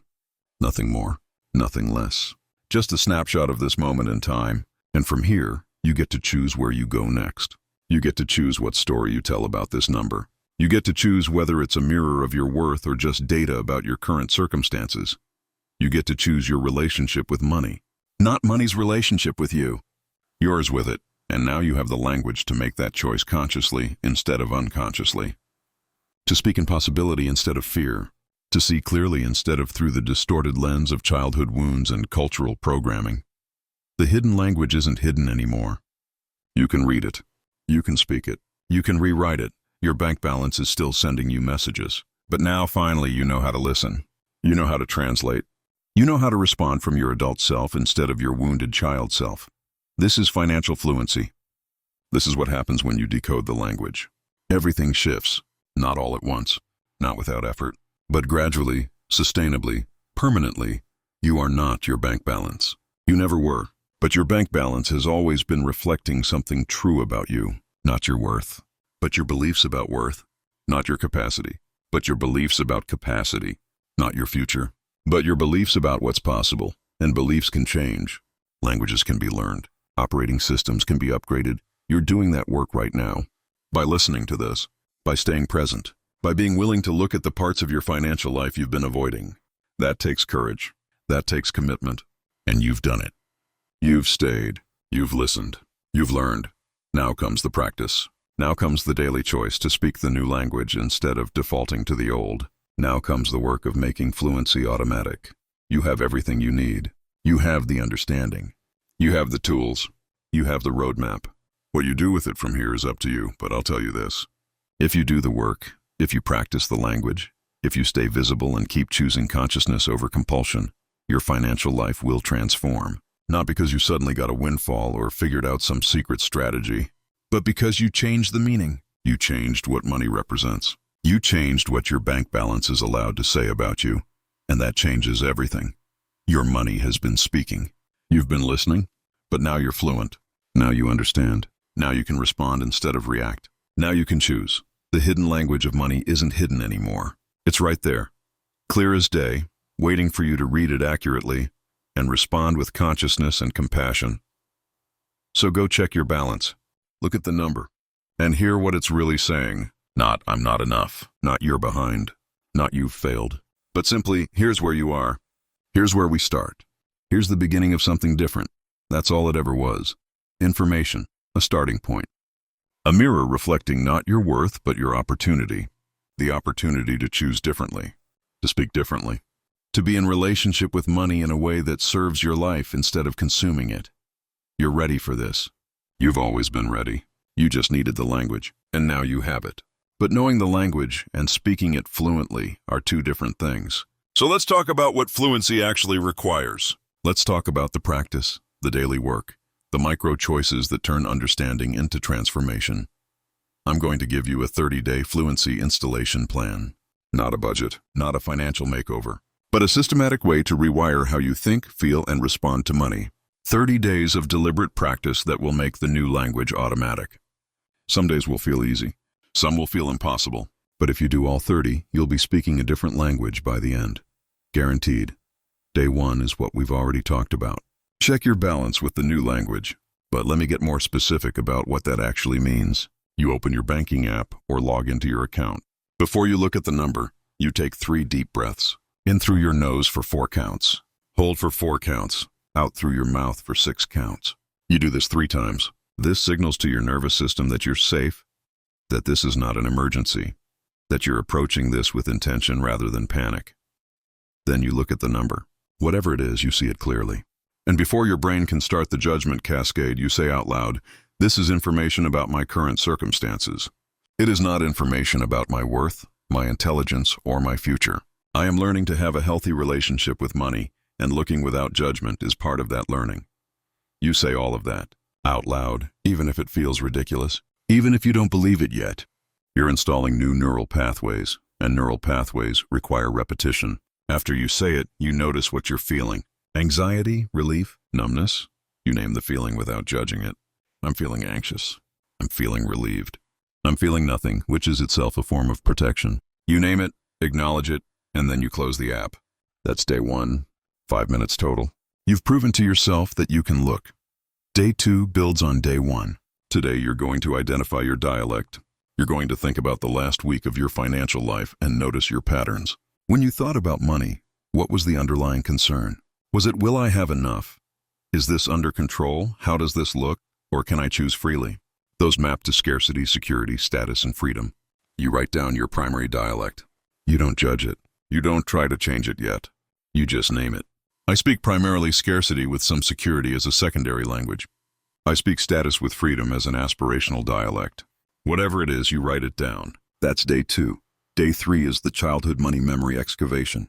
You're going to set a timer for 15 minutes and write without stopping about your earliest money memory. Not your first memory of using money, but your first memory of money having emotional weight. Maybe it was seeing a parent stressed about bills. Maybe it was being told you couldn't have something. Maybe it was watching someone spend freely and feeling confused about why your family didn't. You write it all out. Stream of consciousness. No editing. And then you read it back and you ask yourself, what did I learn about money in that moment? What rule did I make? You write that down too. That's your origin rule. That's the script you've been following. Now you can see it clearly. That's day 3. Day 4 is the phantom budget revelation. Today you're going to track your spending, but not in the normal way. You're going to track the emotional cost, not the financial cost. Every time you spend money, you write down the amount, and then you rate the emotional cost on a scale of 1 to 10. 1 means it felt easy, no guilt, no anxiety, just a neutral transaction. 10 means it felt terrible, heavy with guilt or fear or shame. You do this for 1 full day. By the end, you'll see your phantom budget clearly. You'll see which purchases feel cheap emotionally even when they're expensive financially, and which feel expensive emotionally even when they're cheap financially. That's the emotional arithmetic we talked about. Now you can see your personal equation. That's day 4. Day 5 is confronting the silence tax. Today you're going to list every financial thing you've been avoiding, every bill you haven't opened, every account you haven't checked, every conversation you haven't had, every decision you've been postponing. You make a complete list, and then you calculate what that avoidance is costing you. Not just in late fees or missed opportunities, but in mental bandwidth, in relationship strain, in the constant low-grade anxiety of knowing there are things you're not looking at. You add it up. That's your silence tax. And seeing it on paper, seeing the actual cost of avoidance, that often creates enough leverage to start addressing the. Day 7 is your first weekly money date. This is a practice you'll continue beyond these 30 days, but today is the installation. You set aside 20 minutes, same time every week from now on, and you sit down with your finances. You bring a cup of tea or coffee, something that signals this is a moment of care rather than punishment. You review your accounts. You look at what came in and what went out. You check your debt balances if you have debt. You check your savings if you have savings. And through all of it, you practice the new language. This is information.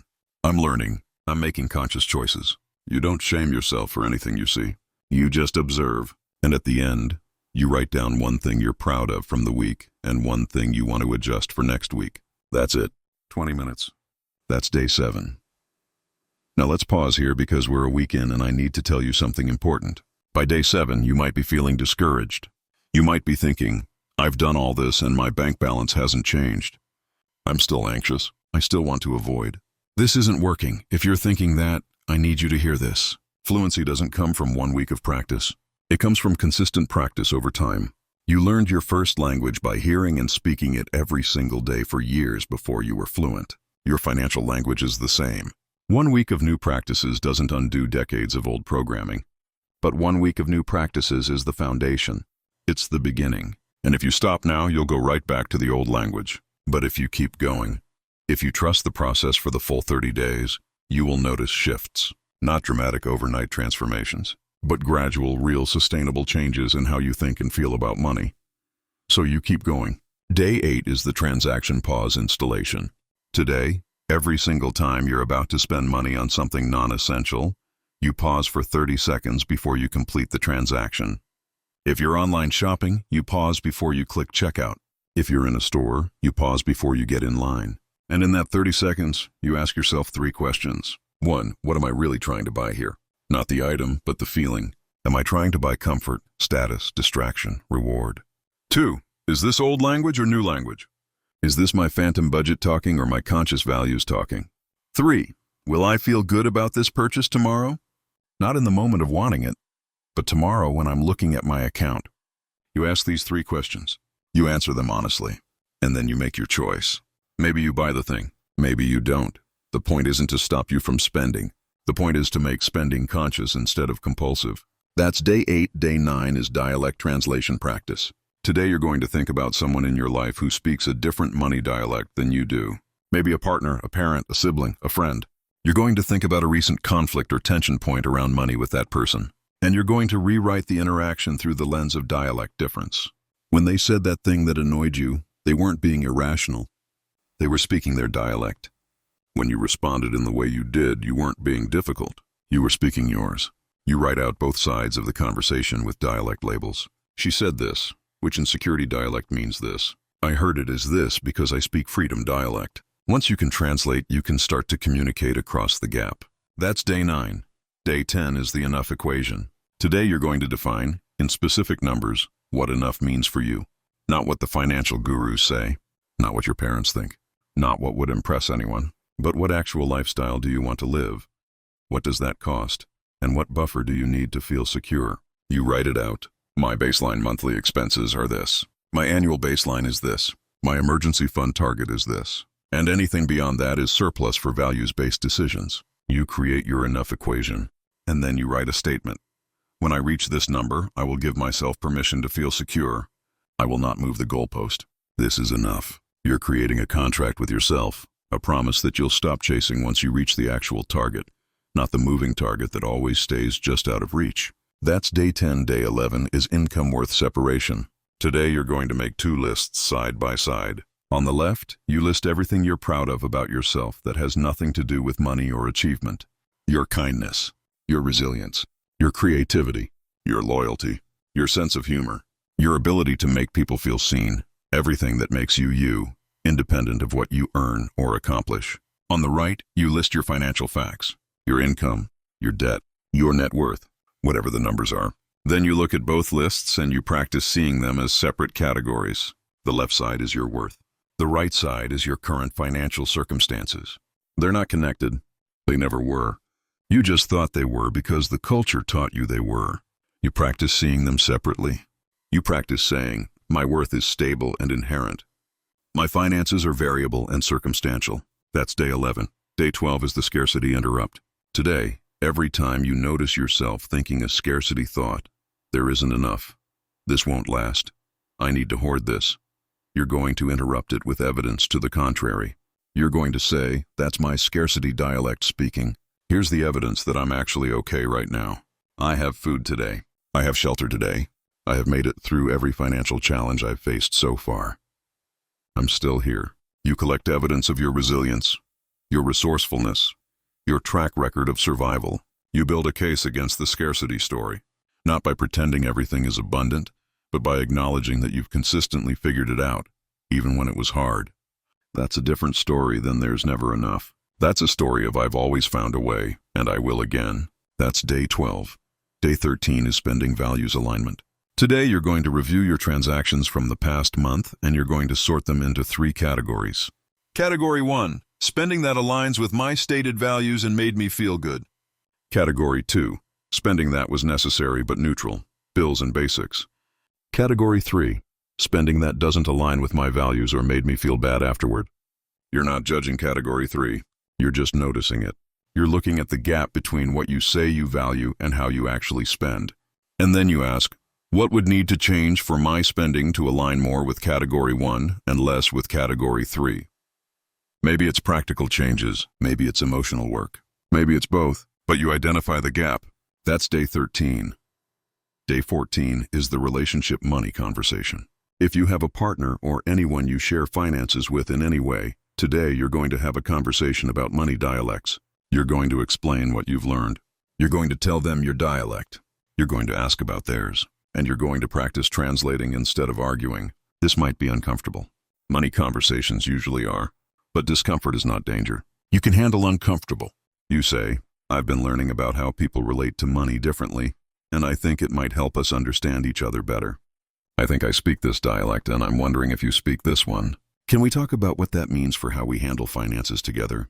You open the conversation with curiosity, not accusation. That's day 14. Day 15 is halfway. You've made it to the midpoint. Today is a reflection day. You're going to look back at the first 14 days, and you're going to write about what's shifted. Maybe it's small. Maybe you're not sure anything has shifted, but I promise you, something has. Maybe you've looked at your balance more consistently. Maybe the shame feels slightly less intense. Maybe you caught yourself in an old pattern and chose differently. Maybe you just feel a tiny bit more capable of handling this. You write down what you notice. And then you commit to the second half. You say, I'm halfway through the fluency installation. I'm going to finish what I started. Because the second half is where the real transformation happens. The first half was building awareness. The second half is building new automatic patterns. That's day 15. Let me tell you about someone who made it to day 15 and wanted to quit. His name was Jerome. Jerome had been avoiding his finances for years. He had debt he hadn't quantified, subscriptions he'd forgotten about, a savings account that never grew. And he started this process with a lot of resistance. He did the practices, but he did them grudgingly. Sure, they wouldn't work. Sure, he was too far gone for any of this to matter. By day 15, he was exhausted. He told me, I've been looking at my accounts every week like you said. I've been practicing the new language. And yeah, I feel slightly less panicked. But my situation hasn't actually changed. I still have the same debt. I still have the same patterns. What's the point? And I told him what I'm telling you. The point isn't that your situation changes in 15 days. The point is that your relationship with your situation changes. And that changed relationship is what makes behavior change possible. Jerome couldn't change his debt payoff timeline through positive thinking. But he could change whether he avoided looking at the debt or engaged with it. He could change whether every thought about. So if you're at day 15 feeling like nothing has changed, trust me, everything has changed. You're just too close to see it yet. Keep going. Day 16 is the mini emergency rehearsal. Today you're going to imagine a financial emergency. Something stressful but survivable. Your car breaks down and needs a $1,000 repair. Your rent goes up by $200 a month. You have an unexpected medical bill. Whatever scenario feels real enough to trigger your stress response, that's the one you imagine. And then you walk yourself through how you'd handle it. Not with magical thinking, with actual resources. Could you cash flow it over a few months? Would you put it on a credit card and pay it down quickly? Do you have an emergency fund to pull from? Would you ask for help? You map out your actual options. And what you'll find is that you have more options than your panic brain thinks you do. The rehearsal takes the catastrophe out of the what if. It shows you that even the stressful scenarios have solutions. That's day 16. Day 17 is the gratitude interrupt. Today, every time you notice yourself feeling stressed about money, you're going to pause and list 3 financial things you're grateful for. Not fake gratitude, real specific gratitude. I'm grateful I have running water. I'm grateful I could buy groceries this week. I'm grateful I have a job, even if it's not my dream job. This isn't about toxic positivity or pretending everything is fine. It's about training your brain to see the full picture instead of only the lack. Stress narrows your focus to what's wrong. Gratitude widens it to include what's working. Both are true. But if you only ever focus on the stress, you'll miss the evidence that you're actually more resourceful than you think. That's day 17. Day 18 is subscription and commitment audit. Today you're going to list every single recurring charge you have. Subscriptions, memberships, automatic bills, everything that comes out of your account without you actively choosing it each time. And then you're going to ask, is this still serving me? Am I using this? Does this align with my values? Is this something I chose consciously or something I forgot to cancel? You're not going to cancel everything, but you're going to cancel at least one thing that's no longer serving you. This is about reclaiming agency. Every automatic charge is a decision you made once that's now on autopilot. Today you review those decisions and make sure they're still decisions you'd make today. That's day 18. Day 19 is the future self letter. Today, you're going to write a letter to yourself 1 year from now. You're going to tell your future self what you're committing to, what language you're choosing to speak, what patterns you're choosing to change, what relationship with money you're building. You're going to be specific. 1 year from now, I will check my balance weekly without shame. 1 year from now, I will have an emergency fund of this amount. 1 year from now, I will be able to have money conversations without getting defensive. You write it all down. And then you seal the letter and you mark your calendar for 1 year from today to open it and see how many of those commitments you kept. This creates accountability to your future self. That's day 19. Day 20 is the comparison fast. Today you're going to abstain from all financial comparison. You're not going to scroll social media if it triggers comparison. You're not going to talk about money with the friend who always makes you feel behind. You're not going to check what your colleague earns or what your sibling's house cost. For 1 full day, you're going to focus only on your own financial reality without measuring it against anyone else's. This is harder than it sounds. We compare constantly, often without realizing it. But for 1 day, you practice opting out. You practice being in your own lane, and you notice how much more peaceful your mind is when you're not constantly measuring and ranking yourself. That's day 20. Day 21 is the 3rd weekly money date. You're 3 weeks in now, and this is your 3rd time sitting down with your finances for that 20-minute check-in. And today, you're going to notice something. It's getting easier. Maybe not easy yet, but easier. The dread is less intense. The actual looking is less loaded. You're building a habit. You're proving to yourself that you can stay visible, and that's transformative. Because visibility is the foundation of everything else. You can't change what you won't look at. So today, you celebrate that you've looked 3 weeks in a row. That might not sound like much, but for someone who used to avoid for months or years, 3 weeks of consistent visibility is massive. You acknowledge that progress. That's day 21. Day 22 is impulse pattern identification. Today you're going to notice what triggers your impulse spending or your financial anxiety. Is it stress, boredom, comparison, loneliness, exhaustion? You're going to track your emotional state before every financial decision you make today, and you're going to start seeing the pattern. Oh, I always want to shop when I'm stressed. Oh, I always panic about money when I'm tired. Oh, I always feel scarcity when I've been scrolling social media. Once you know your triggers, you can intervene before the impulse takes over. You can say, I'm feeling stressed right now, and I know stressed me wants to spend money to feel better, so I'm going to wait an hour and see if I still want this. That's day 22. Day 23 is the values hierarchy. Today you're going to rank your top 5 values. Not what you think you should value. What you actually value. Maybe it's family, creativity, freedom, security, adventure, service, comfort, growth, connection, whatever. You list your top 5, and then you look at your spending from last month and you ask, does my spending reflect these values? If security is your top value, are you allocating money toward building security? If freedom is your top value, are you spending in ways that increase your freedom? This isn't about judgment. It's about alignment. And when spending aligns with values, it feels good. When it doesn't, it creates cognitive dissonance and guilt. Today, you identify where the misalignment is. That's day 23. Day 24 is the confidence inventory. Today, you're going to list every financial skill you've developed in the past 5 years. Every time you figured something out. Every time you made a good decision. Every time you recovered from a setback. Every time you learned something new about managing money. You make a comprehensive list. And what you'll find is that you're more capable than you think. You've been focusing on your mistakes and your gaps, but you actually have a track record of competence. You've survived every financial challenge you've faced so far. That's not luck. That's skill. Today you acknowledge that skill. You build evidence for a new story. I'm someone who figures things out. I'm someone who learns. I'm someone who adapts. That's day 24. Day 25 is the boundary practice. Today you're going to set one financial boundary. Maybe it's with yourself. Maybe it's with someone else. Maybe it's saying no to something you don't want to spend money on. Maybe it's asking for what you need in a financial conversation. Maybe it's stopping a pattern where you lend money you can't afford to lend. Whatever boundary you need to set, today is the day you practice setting it. This will feel uncomfortable. Boundaries usually do. But boundaries are how you protect your financial well-being. They're how you stop other people's expectations or your own old patterns from driving your decisions. Today you practice saying no or asking for what you need or drawing a line. That's day 25. Day 26 is the small win celebration. Today you're going to identify one small financial win from the past month and actually celebrate it. Not dismiss it as insignificant. Not minimize it by saying, yeah, but I still have all these other problems. Actually celebrate it. Maybe you stayed within budget in one category. Maybe you resisted an impulse purchase. Maybe you had a money conversation that didn't turn into a fight. Maybe you just looked at your balance consistently. Whatever it is, you name it and you celebrate it. You tell someone. You write it down. You let yourself feel good about it. Because small wins accumulate.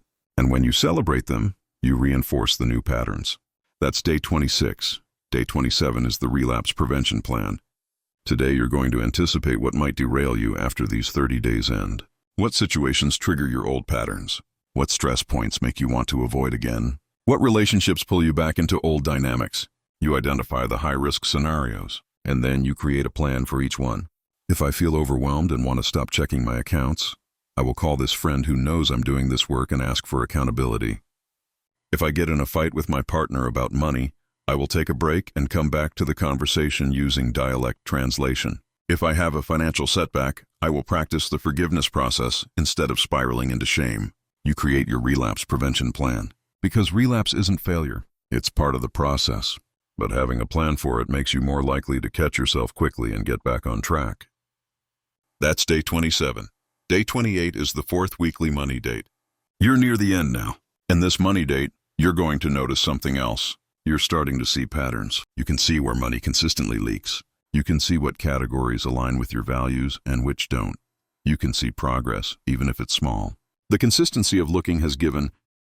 Step 2 is identify the trigger. What happened that pushed you back into the old pattern? Was it a stressful event? A relationship conflict? Exhaustion? Financial bad news? Something triggered the relapse. And if you can identify the trigger, you can address it more directly next time. You ask, what was I really responding to? What need was I trying to meet with this old pattern? Step 2. Step 3 is extend immediate forgiveness. You say, I'm human. I'm learning. This is part of the process. I don't have to be perfect. I just have to keep choosing to come back to the new language. You release the shame immediately, because shame is what keeps people stuck in relapse. Shame makes you want to avoid even more. Forgiveness makes you want to try again. Step 3. Step 4 is take one small action toward visibility. Not a huge overhaul. Not a complete restart. Just one small action. Maybe you check your balance right now. Maybe you open that bill you've been avoiding. Maybe you send one text to your accountability person saying, I slipped back into old patterns, and I'm choosing to come back. One small action that moves you back toward visibility. Step 4. Step 5 is restart the daily practice. Maybe you don't need all 30 days again, but you restart the morning financial statement. You restart the weekly money date. You restart the transaction pause. Whatever practices were working, you pick them back up. Not as punishment, as recommitment. You're saying, okay, I got off track. Now I'm back on track. That's step 5. That's the relapse protocol.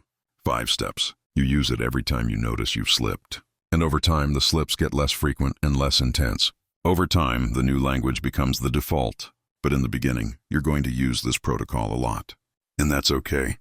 That's expected. That's part of how change actually works. Let me tell you about Elena. Elena went through this entire process. She did all 30 days. She was doing great. And then month 2 hit and she had a major expense she hadn't planned for. Her dog got sick and the vet bill was $2,500. And that expense triggered every single one of her old patterns.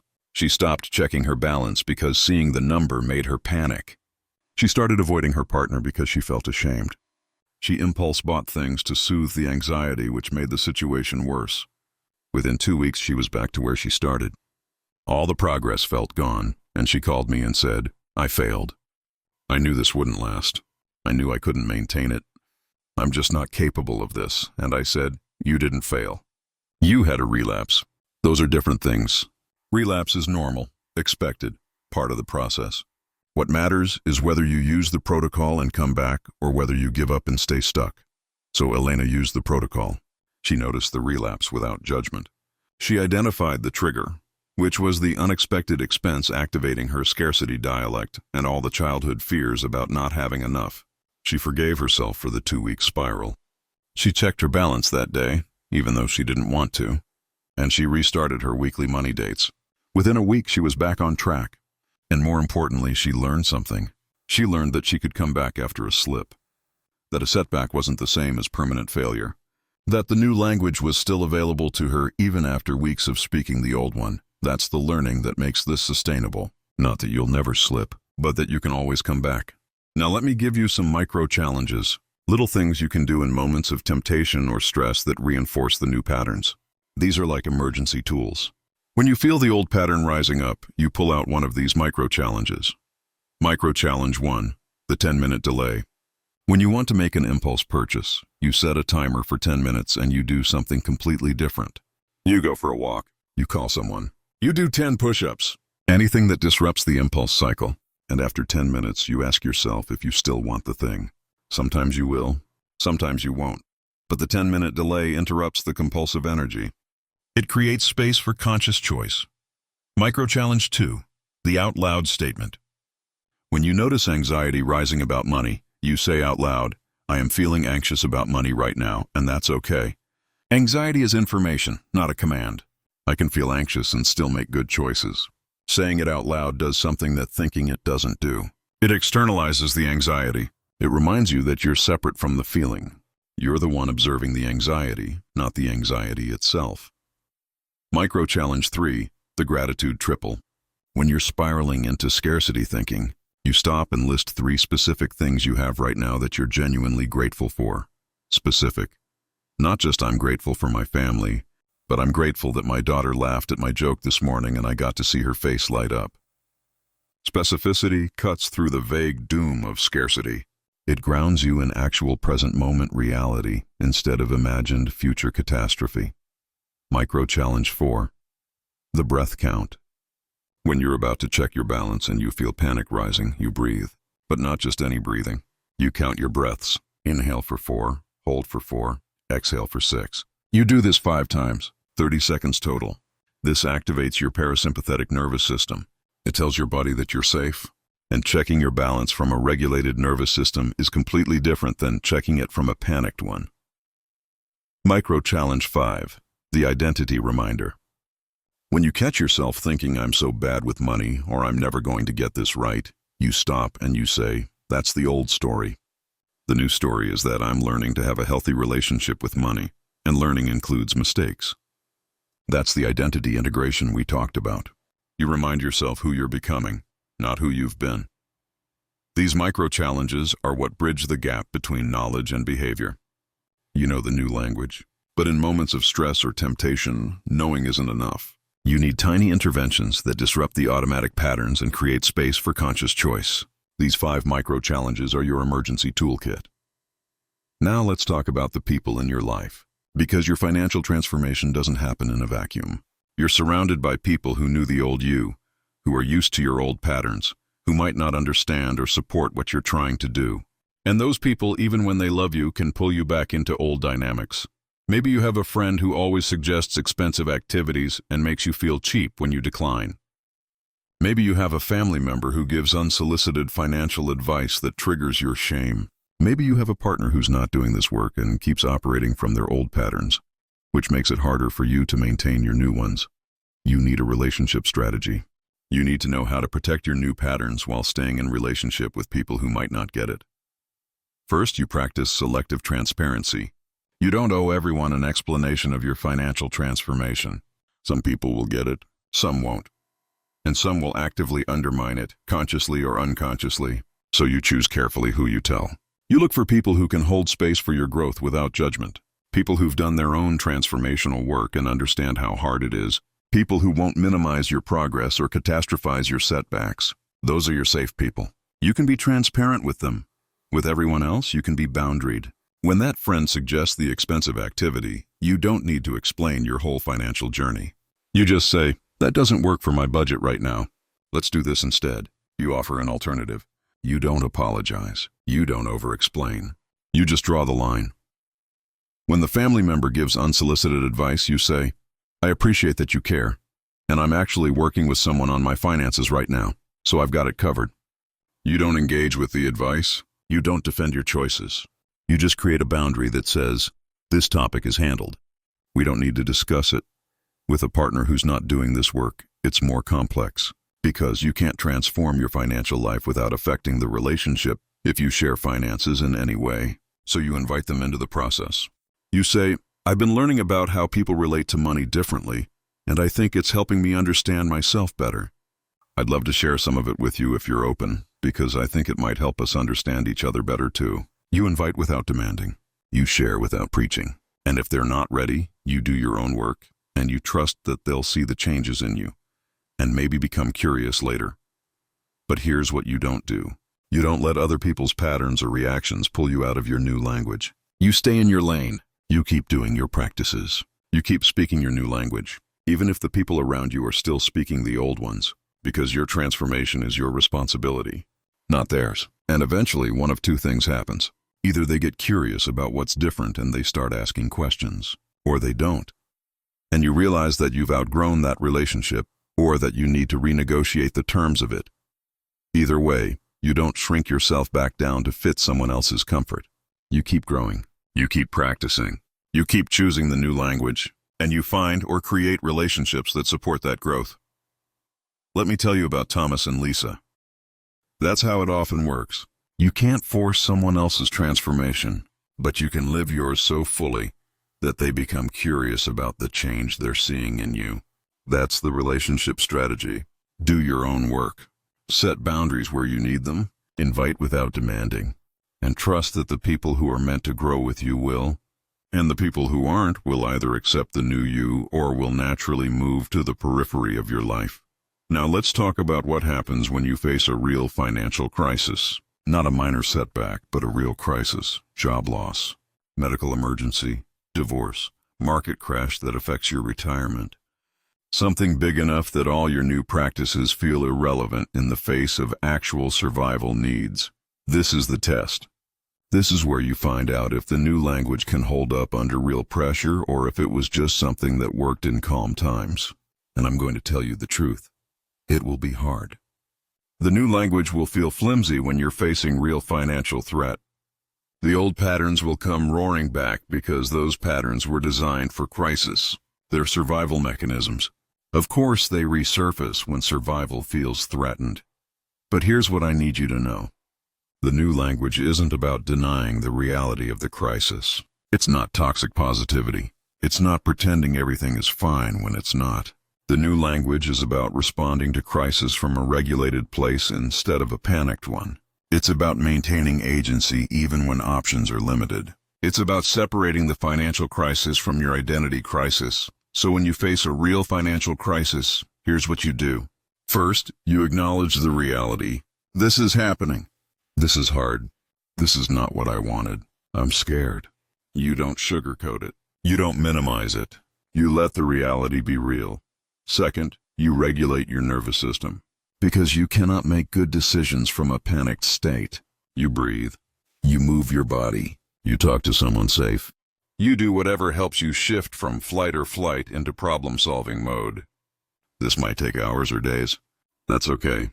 You don't have to be immediately calm. You just have to work toward regulation instead of staying in panic. Third, you assess your actual options, not your catastrophic fantasies about what might happen. Your actual options right now. What resources do you have? What support is available? What decisions need to be made immediately and which can wait? You make a list. You get specific. Because often, the catastrophic thinking is worse than the actual situation. Not always. Sometimes the situation is genuinely catastrophic, but often, when you look clearly, there are more options than panic allows you to see. Fourth, you make decisions from your values, not from your fear. Even in crisis, you have choices about how you respond, and those choices reveal who you are. Do you lash out at people trying to help? Do you shut down and avoid? Do you ask for help? Do you take one step at a time? Your values are what guide you through crisis. If integrity is a value, you stay honest about the situation even when it's embarrassing. If family is a value, you prioritize keeping your family safe and together. If growth is a value, you look for what this crisis might teach you. Values are your compass when everything else feels chaotic.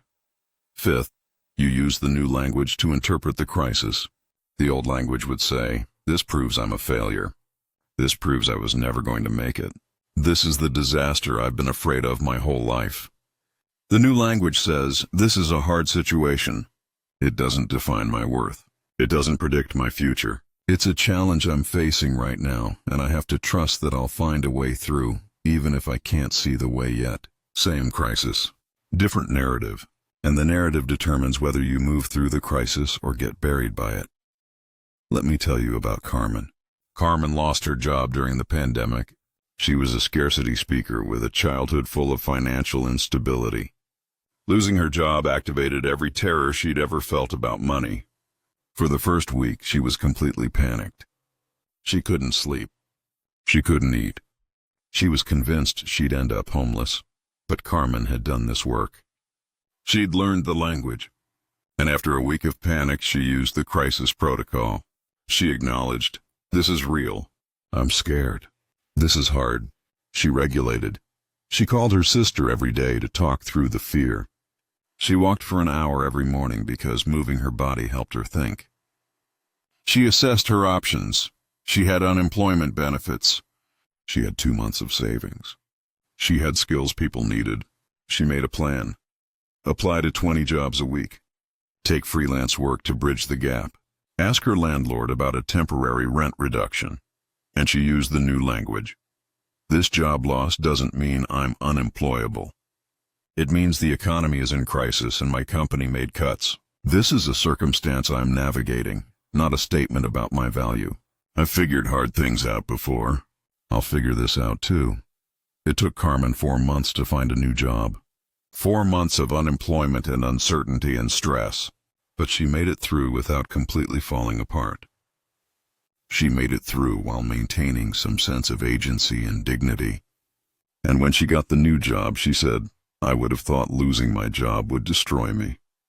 But it didn't. It was hard, but I didn't fall apart. And now I know I can handle more than I thought I could.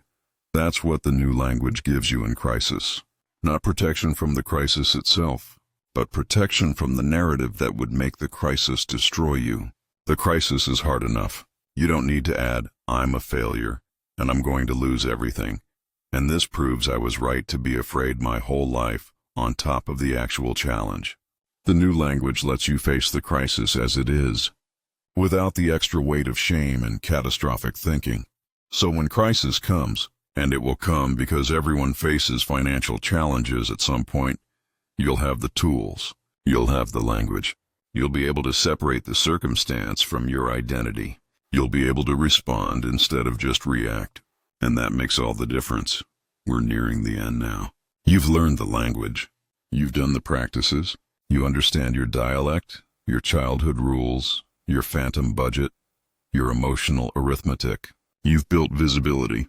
You've installed new patterns. You've learned how to handle relapse and how to navigate relationships and how to face crisis. But I want to leave you with one final truth. This work is never finished. Financial fluency isn't a destination you reach and then you're done. It's a practice you maintain for the rest of your life. Because your relationship with money will keep evolving as your life evolves. New chapters bring new challenges. New income levels bring new decisions. New relationships bring new dynamics. The language you've learned here, it's not a one-time fix. It's a lifelong tool. You'll keep using it. You'll keep refining it. You'll keep coming back to it when you notice old patterns creeping in. And that's okay. That's how it's supposed to work. Financial fluency is like physical fitness. You can't work out for 3 months and then stop and expect to stay fit forever. You have to keep practicing. But here's the good news. Once you know how to practice, once you've built the foundation, maintenance is much easier than the initial transformation. You know what to do now. You know what works for you. You just have to keep doing it. So what I want you to take from this is not a perfect plan or a guarantee that you'll never struggle with money again. What I want you to take is this. You have a choice. You can keep speaking the old language, the one you learned in childhood, the one that's been running your financial life on autopilot. Or you can choose the new language, the one that's based on consciousness instead of compulsion, on compassion instead of shame, on reality instead of fear. Every single day you get to make that choice. Every time you check your balance. Every time you make a purchase. Every time you have a conversation about money. Every time you face a financial decision. You get to choose which language you're speaking. Some days you'll choose the new language easily. Some days you'll slip into the old one. That's human. That's normal. But the more often you choose the new language, the more automatic it becomes. And eventually, the new language is just how you think. It's just how you relate to money. It's not something you have to consciously practice anymore. It's just who you are. That's fluency. That's freedom. That's what's possible when you decode the hidden language of money. Your bank balance has been speaking to you your whole life. Sometimes in whispers, sometimes in shouts, sometimes in the deafening silence of avoidance. But it's always been sending you messages. Messages about safety and worth and control and identity. And for most of your life, you've been mishearing those messages. You've been translating them through the filter of childhood fears and cultural programming and unconscious patterns. You've been letting a number in an account determine your emotional state, your self-worth, your sense of possibility. Your bank balance just sent you a message. And for the first time in your life, you heard it clearly. This is information. This doesn't define me. This is just showing me where I am right now. And from here, I get to choose where I go next. That's the message. That's the truth. That's the hidden language, no longer hidden, speaking clearly for the first time. You're ready. You're fluent. You're free. And your financial life, from this moment forward, will never be the same.